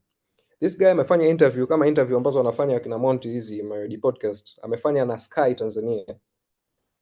huyu jamaa alikuwa anafanya madili, anauza magari mpaka ya bilioni 2, bilioni 3, and this guy ended up, alipata changamoto, as I said, life is unpredictable. Alipata changamoto ya kudaiwa mpaka milioni 700. So una imagine kijana una miaka 20 na kitu, 20 ngapi, unadaiwa milioni 700, mzee, utaitoa wapi? Unaanzaje? So nilipopata changamoto, I had to call this guy. So kama ambavyo mnaona watu kwenye hizo Maridi podcast, mimi nikamcheki mshikaji Instagram, anaitwa Magari Mtaani, nikamwambia brother, I'm going through a certain challenge, what should I do?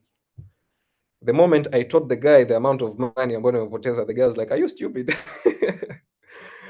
And I was like, bro, I'm not stupid, but I'm young and I'm still growing, so I need you to give me the wisdom that you used when you were facing this situation. Habibis, kuna muda mimi nilikuwa nakaa, mtu anatamani paka ujiue, the pressure that you're getting from people, anasema mimi hapa stoboy. Lakini because of the wisdom of these people, I'm here today. So this podcast you guys are seeing outside there, don't take them for granted.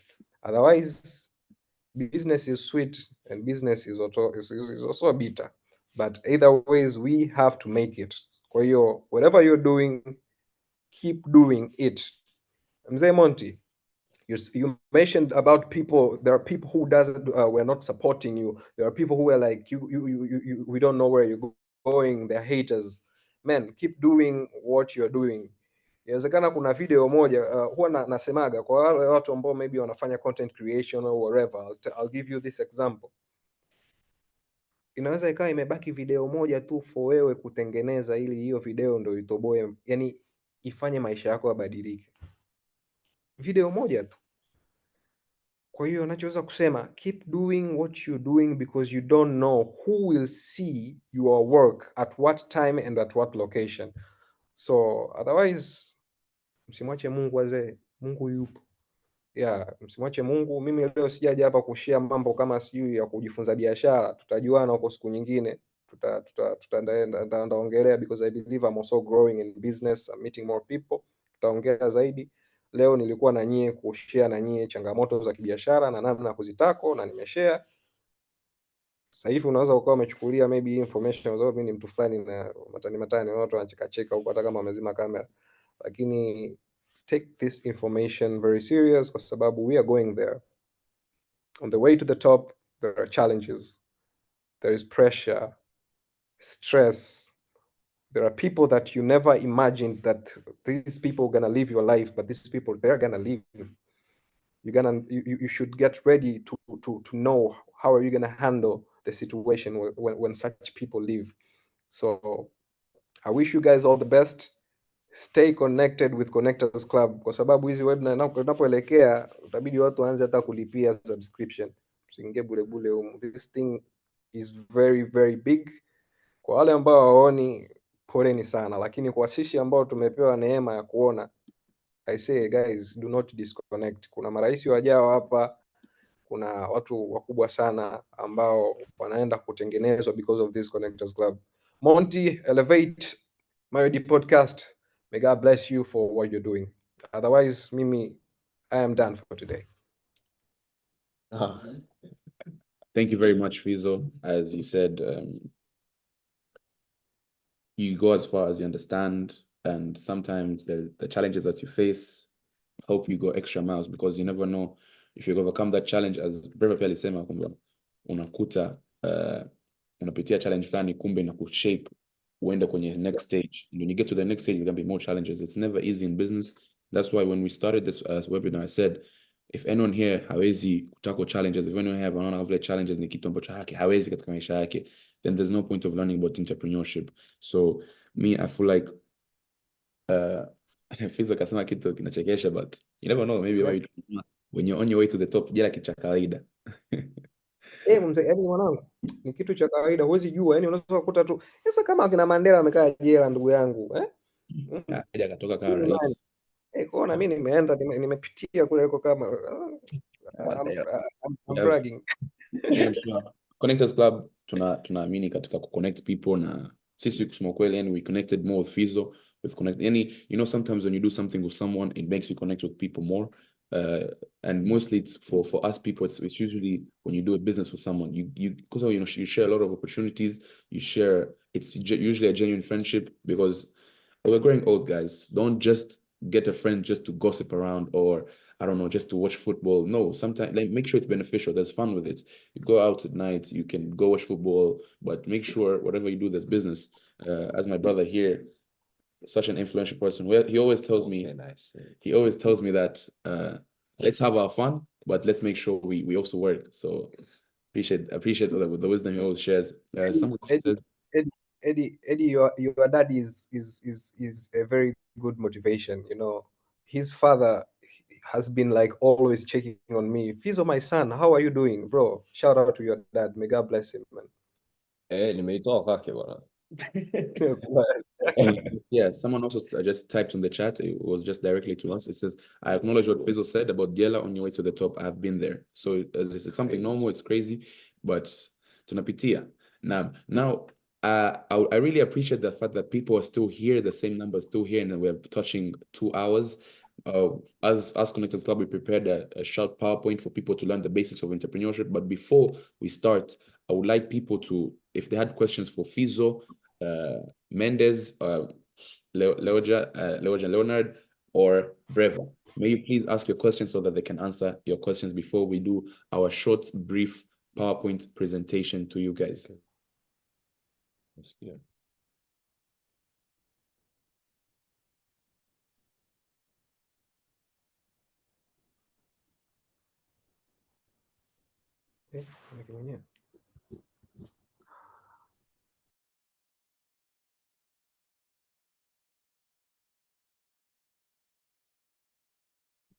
I can feel that people sometimes, they get a bit shy to ask questions. But me, I have one question to Fizo, because I understand that what Mendez said, I understand what Brever said.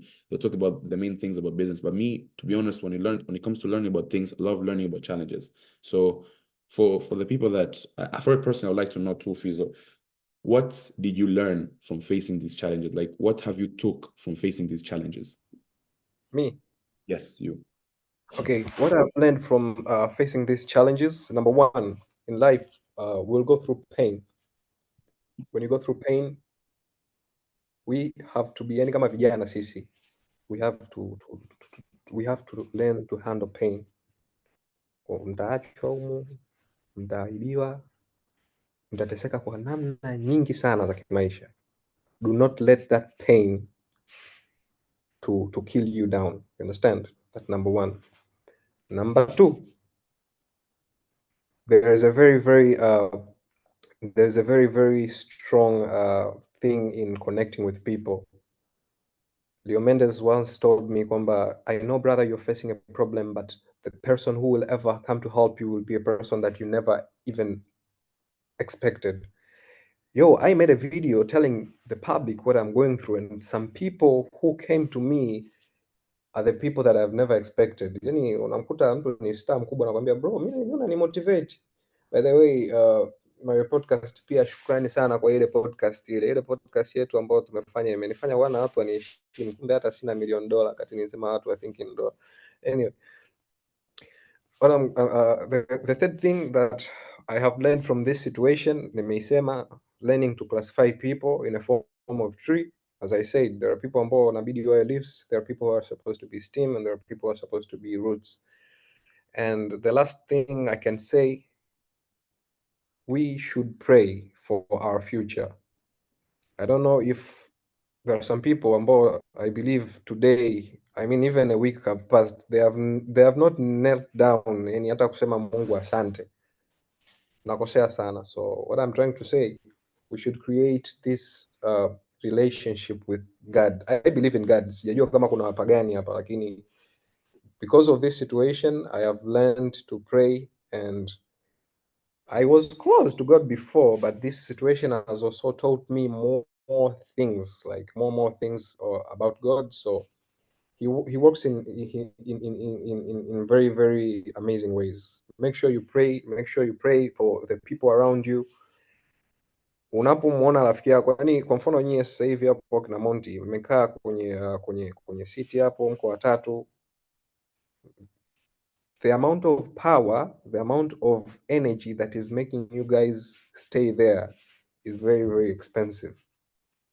Unaweza usione sasa hivi, lakini kesho ukiwa na ndugu yako au ukimwona rafiki yako anaumwa, ndo utaelewa kwamba da, kumbe huyu mtu ili awe hapa kwa ajili yangu, it's a grace.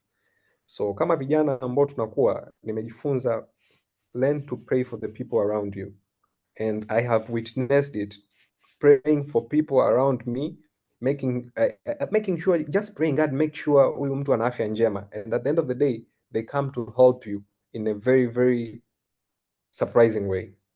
So vijana, jifunzeni kusali, classify people, pray a lot, na learn to withstand pain when you go through pain. Apart from pain, pressure as well. Pressure is very nice guys, and it's very tough.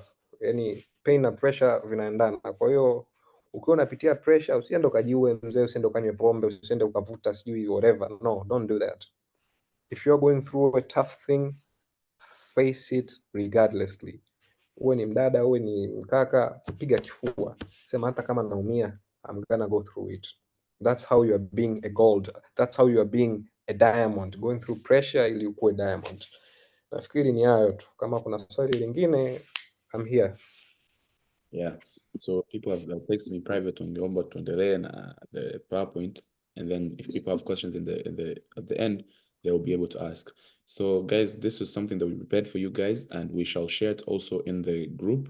But this is the basics of Entrepreneurship 101. I shall go through it quick so that people ambao wakitaka kujua zaidi tutaipost kwenye community yetu, so make sure you follow the community. But we have talked a lot, and I really appreciate everyone that is still here, because it is basically touching 2 hours, and nashukuru kwa tumebaki. So we prepared the basics of entrepreneurship, of starting and running a business. Now, as we all know what entrepreneurship is, some people here covered it. Entrepreneurship is basically kutengeneza biashara ili ije kutengenezea profit, but it's also much more than a business. It's about making the world a better place through solutions to change people's lives, because every business, trust me, every business that's out there is solving something. For example, Mendez talked about how he has his own store ya viatu. Ile viatu inasaidia mtu akinunua kiatu anapendeza, anaenda kazini, labda anaonekana mtanashati, amependeza. That's one. Two, we have, for example, we have Brever here that has an investment advisory. Investment advisory, it advises you to how to get things done when it comes to investments. And we also have Fizo, who does the marketing, has a marketing agency. Now, through him, people get to know a lot of things, what is going on. Now, someone just asked how regular the webinars are. We shall be doing this regularly. Now, continuing forward, the types of entrepreneurship. Mendez talked about the SME, the small, medium entrepreneurship. So we have the small business entrepreneurships, which mainly focuses, as Mendez says, it is 2 to 5 million. It is usually it doesn't really focus on much, but it has around 50 employers. It's usually like travel agencies, electricians, those are what we call the small business entrepreneurs. And we have the scalable startup entrepreneurship. Now, those are the startups that aim to change the world, but this goes fast. Now, based on innovative ideas, these entrepreneurs usually wanataka wanakuwa na venture capital yao tayari na wanataka kukua as fast as possible. Moving forward, number 3, large company entrepreneurship. Now, the large company entrepreneurship usually on infinite life cycles, and chini, and juu, but most to begin with, an entrepreneur leader, but over time, as they scale, they move from startup mode to executing. But usually, ukitoka kokote lazima uanzie kuanzia kwenye the small business. Now, the social entrepreneurship, I'm pretty sure not many people know this. It's usually that social entrepreneurs drive social innovation and transformation in various fields, including education, health, environment, and enterprise development. When usually their goal is usually to tackle like poverty, like it's basically more about the society than it is about making a profit. So you could say it's basically like a NGO type of thing. And so what skills do you require to become an entrepreneur? I said it in the middle. I said this: resilience, guys. What do I mean by resilience? Kwa wale watu ambao hawaelewi Kiingereza, resilience ni mtu ambaye yani ukipigwa kama Fizo, we can say Fizo is very resilient because as he said, mtu kama ingekuwa mwingine angetaka kujiua, mtu ange give up, angesema you know what, niingizeni tu jela, mimi nishachoka. But no, ukisha ku face challenge, what you do after that determines if you're resilient or not, because whoever can come back from a challenge, tunamwita wewe mtu resilient. Decision making, kufanya decision ni kitu kigumu sana, trust me on that. Not everyone can make a decision. Yani hapo unaweza kuta decision ile chakula hichi na hichi, even very easy, lakini kuna decision uache mteja huyu uende kwa mteja huyu, or like there's some things that an entrepreneur inakuwa ni very ngumu ku make, but you have to have a decision making skill. What else? You have to be a risk taker. Mendez shared here with us when he was talking about how aliweka duka, watu wakafikiri ni Freemason. Yeye alichukua risk, akasema you know what, mimi nitabaki, nitaacha duka langu pale na naamini nitarudi, na karudi. That is a risk, kwa sababu ile hela angeweza kuwekeza kwenye biashara nyingine, ile hela angeweza kwenda kuenjoy, ile hela angeweza kufanya kitu chochote, but he decided to take the risk, na ameamini kwenye risk yake, amepata reward. Then we moved forward to leadership. You have to be a leader. An entrepreneur anakuwa ani, unajua, if you cannot push other people, then you, kwa sababu as we said, the SME, I'm pretty sure Mendez hapa anaweza relate kwamba unakuwa unafanya kazi kuanzia 50 kwenda chini, lakini if you're not a leader, wale watu watamwangalia nani? Who they look at? So you can start by having yourself, because as time goes on, you have to grow. And as you grow, can you lead those people to grow with you? Because at some point, if you can't lead them, then they will leave. But also another skill is to become creative. You have to be very, very much creative. The world is changing. It is going to artificial intelligence. The world is changing, inabadilika tena sana. So how you are creative on how you can bring these innovative ideas on how to utilize them, determining what type of entrepreneur you are. Brever talked about the installment plan. That is being creative, saying, mimi nikiuza iPhone yangu hapa, no one can afford them. Most people, let's say, can't afford it, but how do I make it affordable so that I can scale myself? How can I do it? I will introduce an installment plan. Mtu anaweza kanilipa kila mwezi mmoja, anaweza kanilipa labda 1,100,000, 300,000. So that is being creative. Moving forward, guys, I'm sorry if I'm going too quick, but I don't want you guys to keep you guys for longer, because to make up muda mrefu sana. Now, how finding a business ideas and methods for generating ideas. One thing I did not include here, it is ChatGPT. Guys, when you mimi tuafichi, ChatGPT is very, very, very useful. ChatGPT can help you with a lot of things. Why do I say this? So say once I can give, for example, ChatGPT is a type of thing that, for example, I say, I want to start a podcast, or I want to start let's say I want to start a shoe business. Can you help me structure how to start my business? You need to have an idea. So one, brainstorm your idea. But second, go to ChatGPT. I promise you. After this, try do it.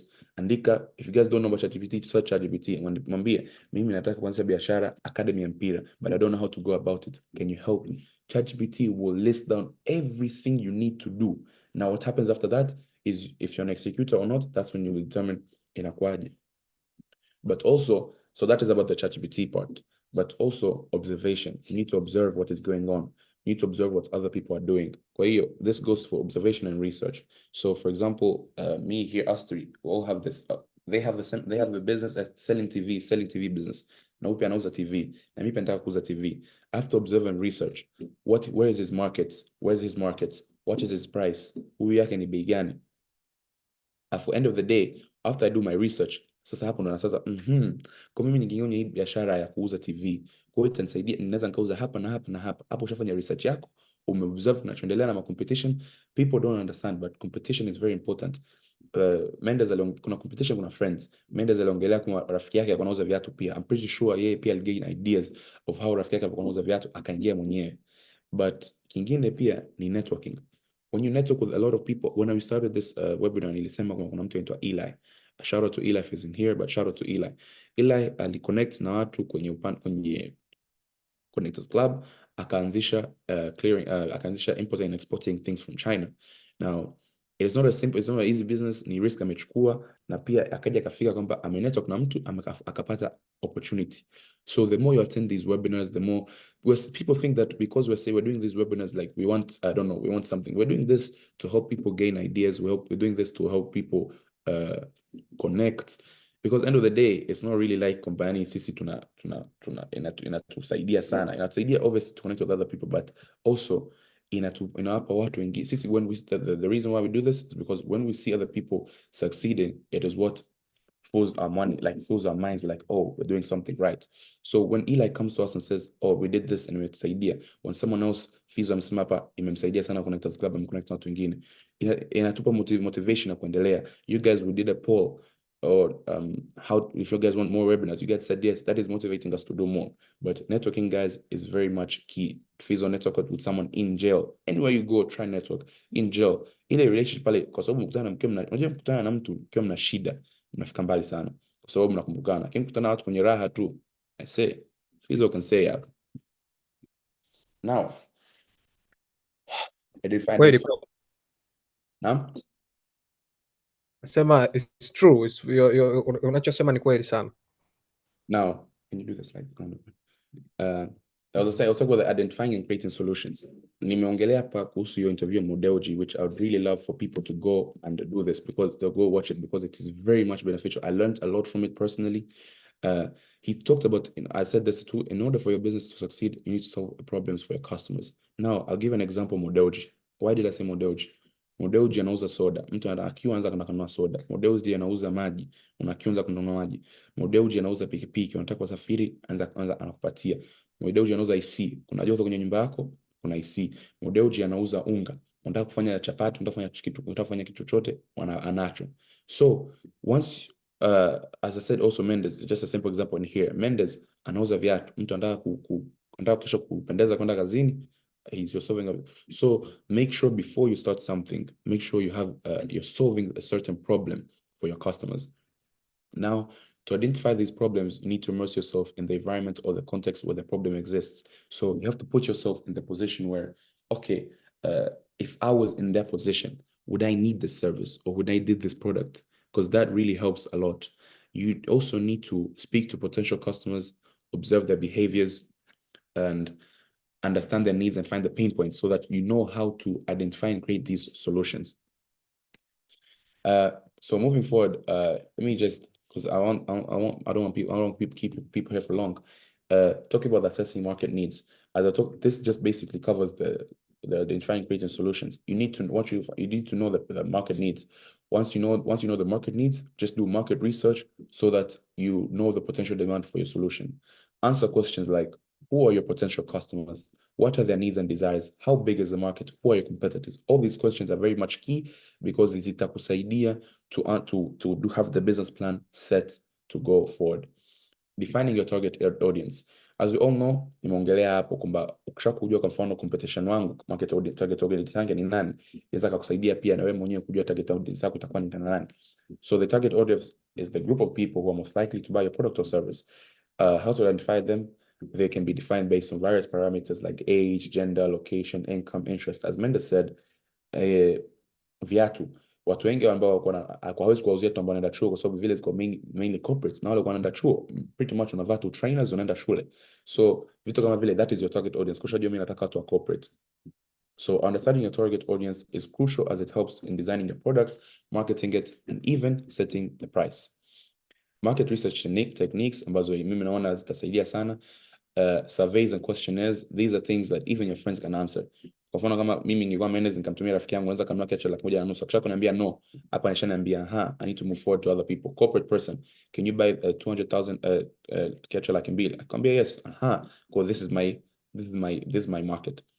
Do interviews, muulize mtu. And when you see these do not have to be formal. You can do an interview, just asking question, kuongea na mtu ukiwa interact, that is basically an interview, ukiwa unamuuliza maswali. Kwa hiyo you don't have to sit down with them to do a formal meeting, no.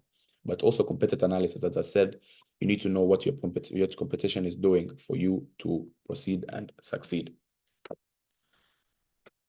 The importance and components of a business plan. Nilikuwa naongelea kuhusu mambo ya business plan. Ukiwa na business plan, inakusaidia clarify your business idea and spot potential problems. It can also serve as a roadmap for your business as it grows. It can also serve as a selling tool when you're seeking investment. Why do I say this? Once you have a business plan, you know how to structure things. For example, when we started MYD, we had a roadmap, a business plan. Okay, sisi tuna how to get to 1,000 subscribers. We want to do A, B, C, D, E. Now, what are the problems we might face?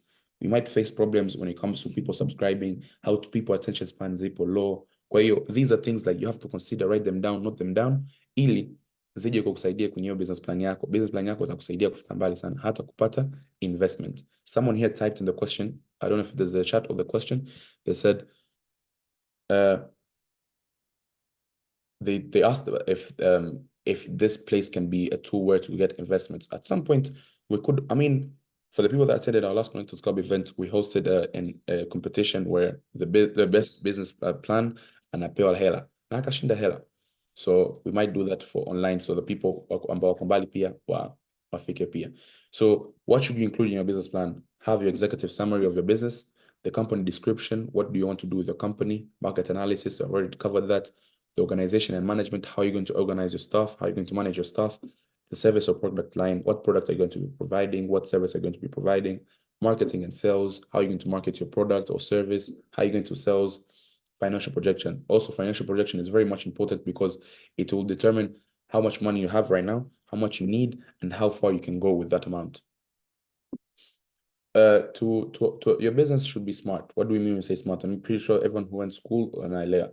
Inabidi uwe specific or unataka nini? Measurable, how are you going to measure it? Achievable, how are you going to achieve it? How relevant is it? Time bound, how quick or what is the time frame to get this? This is very important na inatumika kwenye everything. Raisi country inatumia. Raisi Mama Samia Dr. Samia Suluhu Hassan pia anaongelea kwamba tutafikaje baada ya miaka 5, like umeme sasa hivi najua kuna problem ya umeme. Now they did a smart strategy. Wanasema in April umeme utakuwa umemalizika. Kwa I'm pretty sure your SMAR zote washazifanya chini, ndio maana wakawapa nyinyi time bound yenu. As I said, financial projections are very much important because zitakusaidia kujua utapata sales ngapi, expenses, profit. Afu pia we need to be very realistic. Sio mtu una viatu 10 unasema nitaviuza milioni 1. No, haiwezekani. Fundraising basics. Now there's something called self-financing. I'm pretty sure not everyone can do this. It's very hard because it's also known as bootstrapping. It is when entrepreneurial is their savings. Unakuta mtu umetoa hela yako yote mfukoni unataka kuingiza kwenye biashara yako. Now there's pros and cons when it comes to this. 1, you have complete control over your business. 2, you have no obligation to pay any investor ambayo iko pale. 3, all the profits you get can be reinvested into the business. Now those are the pros, but the cons are unaingia financial risk. As I said, you're taking a risk. By the end of the day, an entrepreneur is a risk taker. Growth may be slow without additional capital. 3, limited resources may result in missed opportunities. Kwa unakuta ungeenda kwa investor ungepata vitu vingi zaidi. Now, pitching to investors. Now, for example, if you guys wanted to pitch to us so that we can invest into your business, these are the type of questions you need to ask yourself. What problem does your business solve? Solution. How does your business solve that problem? The market. What is the size of your market? The business model. How does your business make money? Financials. What are projected revenues, cost, and profit? You need to understand term sheets and valuations. Why did I say about the pitch investors?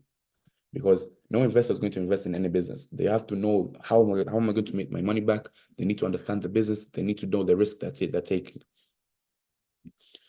The marketing your business, as I talked about the 4 Ps, the product, price, place, promotion. What product or service are you offering? How does it fulfill a problem or a need or solve a problem? Price, how much will you charge for your product or service? Place, where will you sell your product, service? Is it physical or online? Promotion, how will you promote your product or service? Now, these might be the basics that everyone knows, but not everyone knows. That's why I'm covering everything, and I will share it in the community. Now, brand positioning, Mendez aliongea issue kuhusu brand. Unakuta mtu kama Juma Lokole, sio kila mtu anamfuatilia, lakini ana watu wanamwangalia yani. Kuna watu wanamwangalia, unakuta mtu ambaye anataka service yako yuko pale. Na kwa sababu mtu anakuta anapenda umbea does not mean cannot be a customer. So your brand position, how your brand is perceived in the mind of customers. Kwa hiyo, however you set your brand is up to you.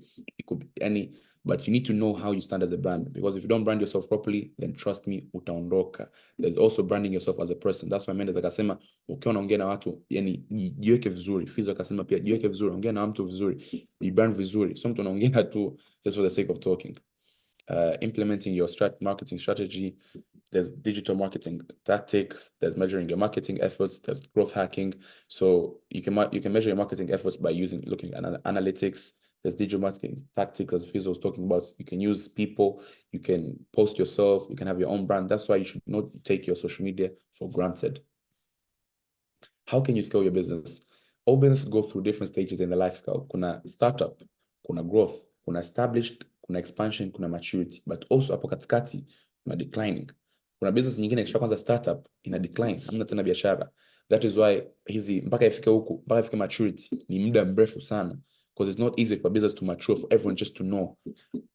So how like ukiwa unafuatilia hizi life cycle ya business yako inakusaidia sana, kwa sababu kama bado ni startup afu unafanya vitu vikubwa, like no, like if you're still a startup and you want to do things that you're supposed to be doing when you're expanding, it will not help you survive. It will make you like you get a lot of challenges, but understanding where you are in the life cycle itakusaidia kufanya decisions, plan for challenges, take advantage of opportunities.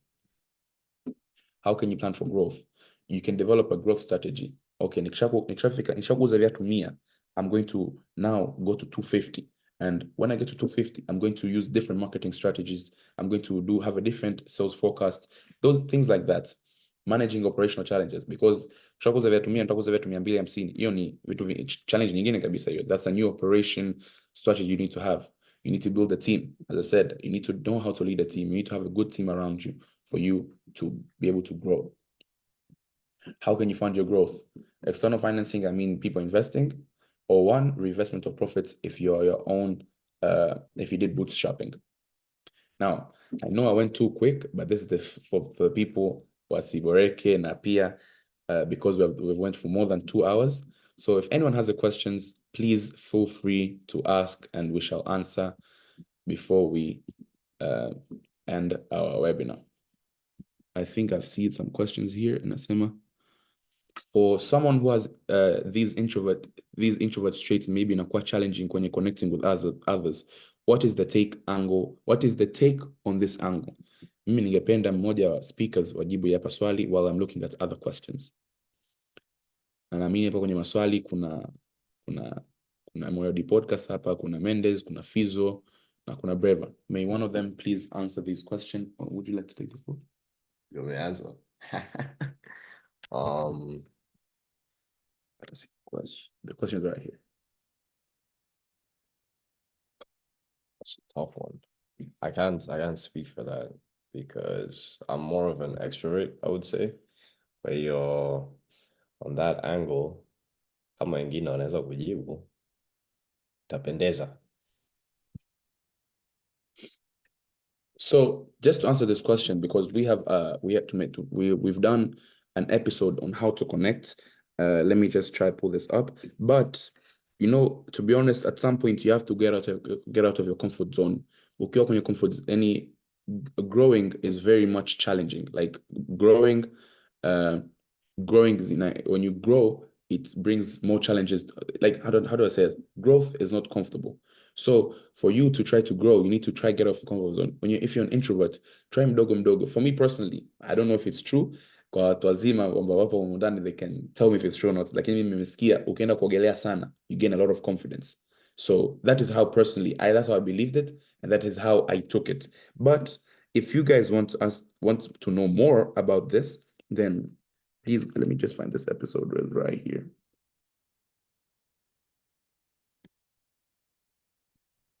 So it says there's this. Let me just share the link.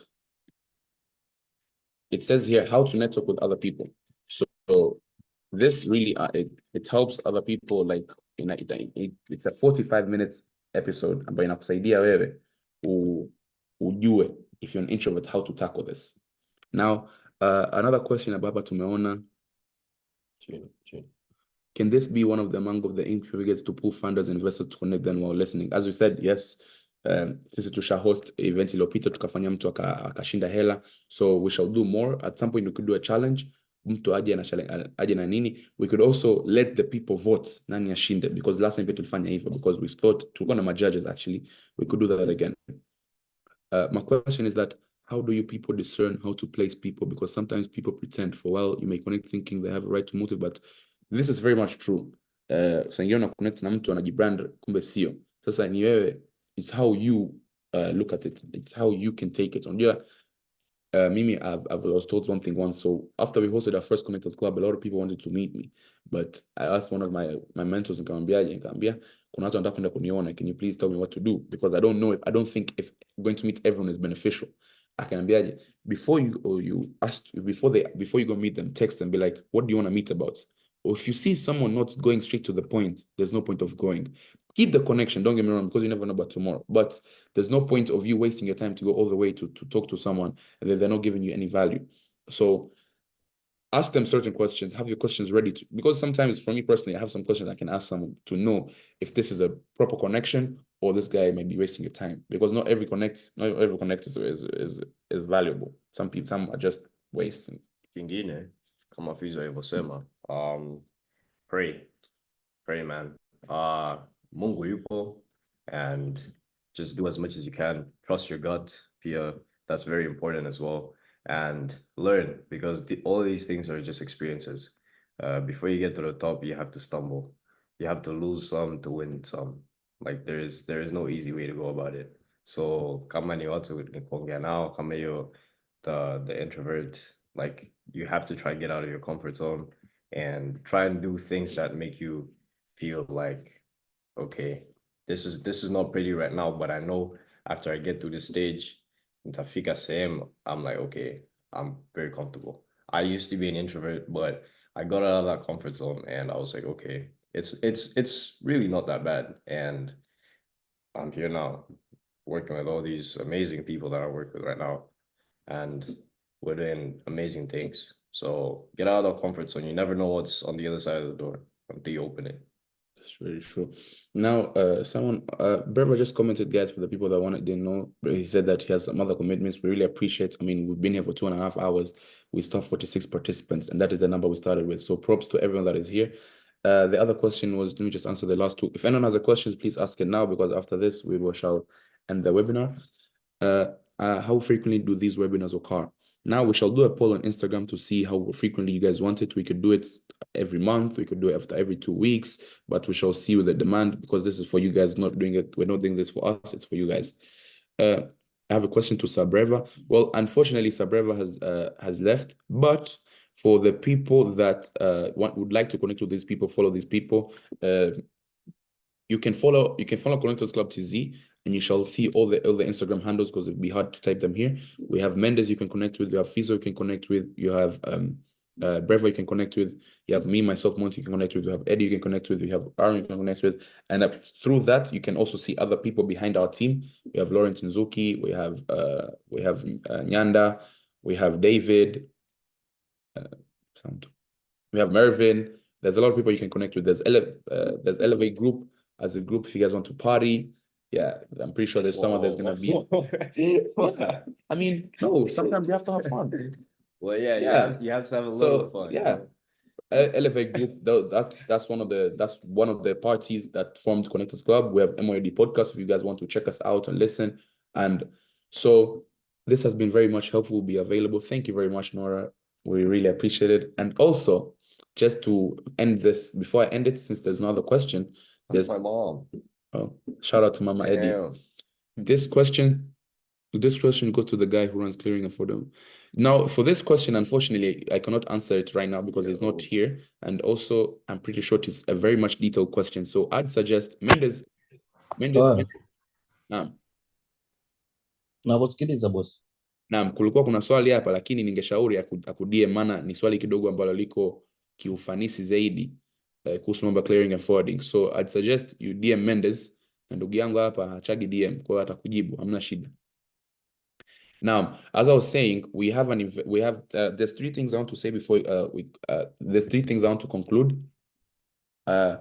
One is we have an event coming up, guys. As I'm going to repeat this again, we have an event coming up. We're bringing up Vusi. For the people that do not vote Vusi, please pull up your phone. As soon as you write the name Vusi, you shall see. Let me just type it up here so that. Naomba nikusaidie, hiyo ni kazi yangu ya marketing ya Connectors Club. Habibi, this Connectors Club event Dar es Salaam itasimama. Start again, please. Start again, please. Start again. Okay, guys, Habibi, this next anza upi. Well, Habibi, this next Connectors Club event is gonna be so big. Vusi is coming in Tanzania. Unamjua Vusi wewe? Sasa Kwa nyie ambao umejoin this webinar, mmepata hadi mmeambiwa mtapewa discount kwenye tickets. Tickets are going to be a little bit expensive as you know. Tulikuwaga tunauzia ticket bei nafuu, tukapanda kidogo, and right now we are going higher. Your network is your net worth. So make sure you attend this event. Kokote nitakakokuwa lazima nitakuwepo. Sasa wewe nani ukose habibi? So guys, da itasimama. Monty, endelea. Naam, as Fizo said, ni yake hiyo, kwa ni sekta yake, nikasema acha tunimwachie, lakini mimi nashukuru sana for everyone who has attended, but my main point was coming to the Vusi thing. If you have attended this event, please take a picture of this, and you know what? You wanna announce it? 100%. We'll do 50% off on the tickets. Yeah. So don't miss out, man. So take a picture of this, and it will be your proof to show us that you have attended this event, and we shall give you a 50% discount, because not everyone has the time to stay for 2 hours and 34 minutes. So well done, guys, who have stayed. 50% off for you guys. But also, if you want to join our team, to be part of the sales team, to sell tickets, and also to earn some commission, please do stay here so that you get the opportunity to connect with us. But the second thing is about our Connectors Club community. I will type it once again. Join here so you can get more updates on our webinars. We can get more updates to interact with people. Yes. Now, please follow Connectors Club Tanzania. When this is coming around July, hopefully, if all goes well. So I hope you guys know how these things go, contracts and everything. Hopefully everything goes well. But we decided, we have not posted it anywhere. We want to tell everyone so that they know. Jamani, before Monty winds up, you guys washeni hata mic mpige makofi. These guys have done a very great work. Wamekaa hapo for 2 hours hosting us. It's quite a respect ambayo wametupatia sisi. Kwa hiyo if you can washa hata mic jamani, wapige hata makofi hata mawili au otherwise maybe kama kasha mic hapa itakuwa kidogo ngumu. You can react to mimi ngojea Monty hata mreact huko. Mimi ngojea niwawakilishe jamani, mmefanya kazi nzuri sana. Mungu awabariki. Huu muda ambao umeutoa Mungu akaurudishie jamani. Ni hayo tu. Hao kwenye kwenda huko kwenye kureact wameshaanza kureact. makofi. Tunawashukuru sana guys. We really appreciate. This is just the start, guys. Unajua mnataka vitu vingine zaidi vikubwa. So yes. So I guess tutamalizia hapa. Tunashukuru for everyone that come. Please take a picture of this. I don't want you to miss out on the 50% discount. Take a picture on this and send it to, when we announce, send it to us right now, because right now the DMs are flooded. Tukishakuwa announce kwa mtu anunue ticket, please send a picture of this. Tutawapa ticket. Naomba utume picture na jina lako. Thank you very much, guys. I hope you guys have a wonderful night. Good night, good morning to everyone. Thank you to all the speakers that attended. May you have a blessed day and evening.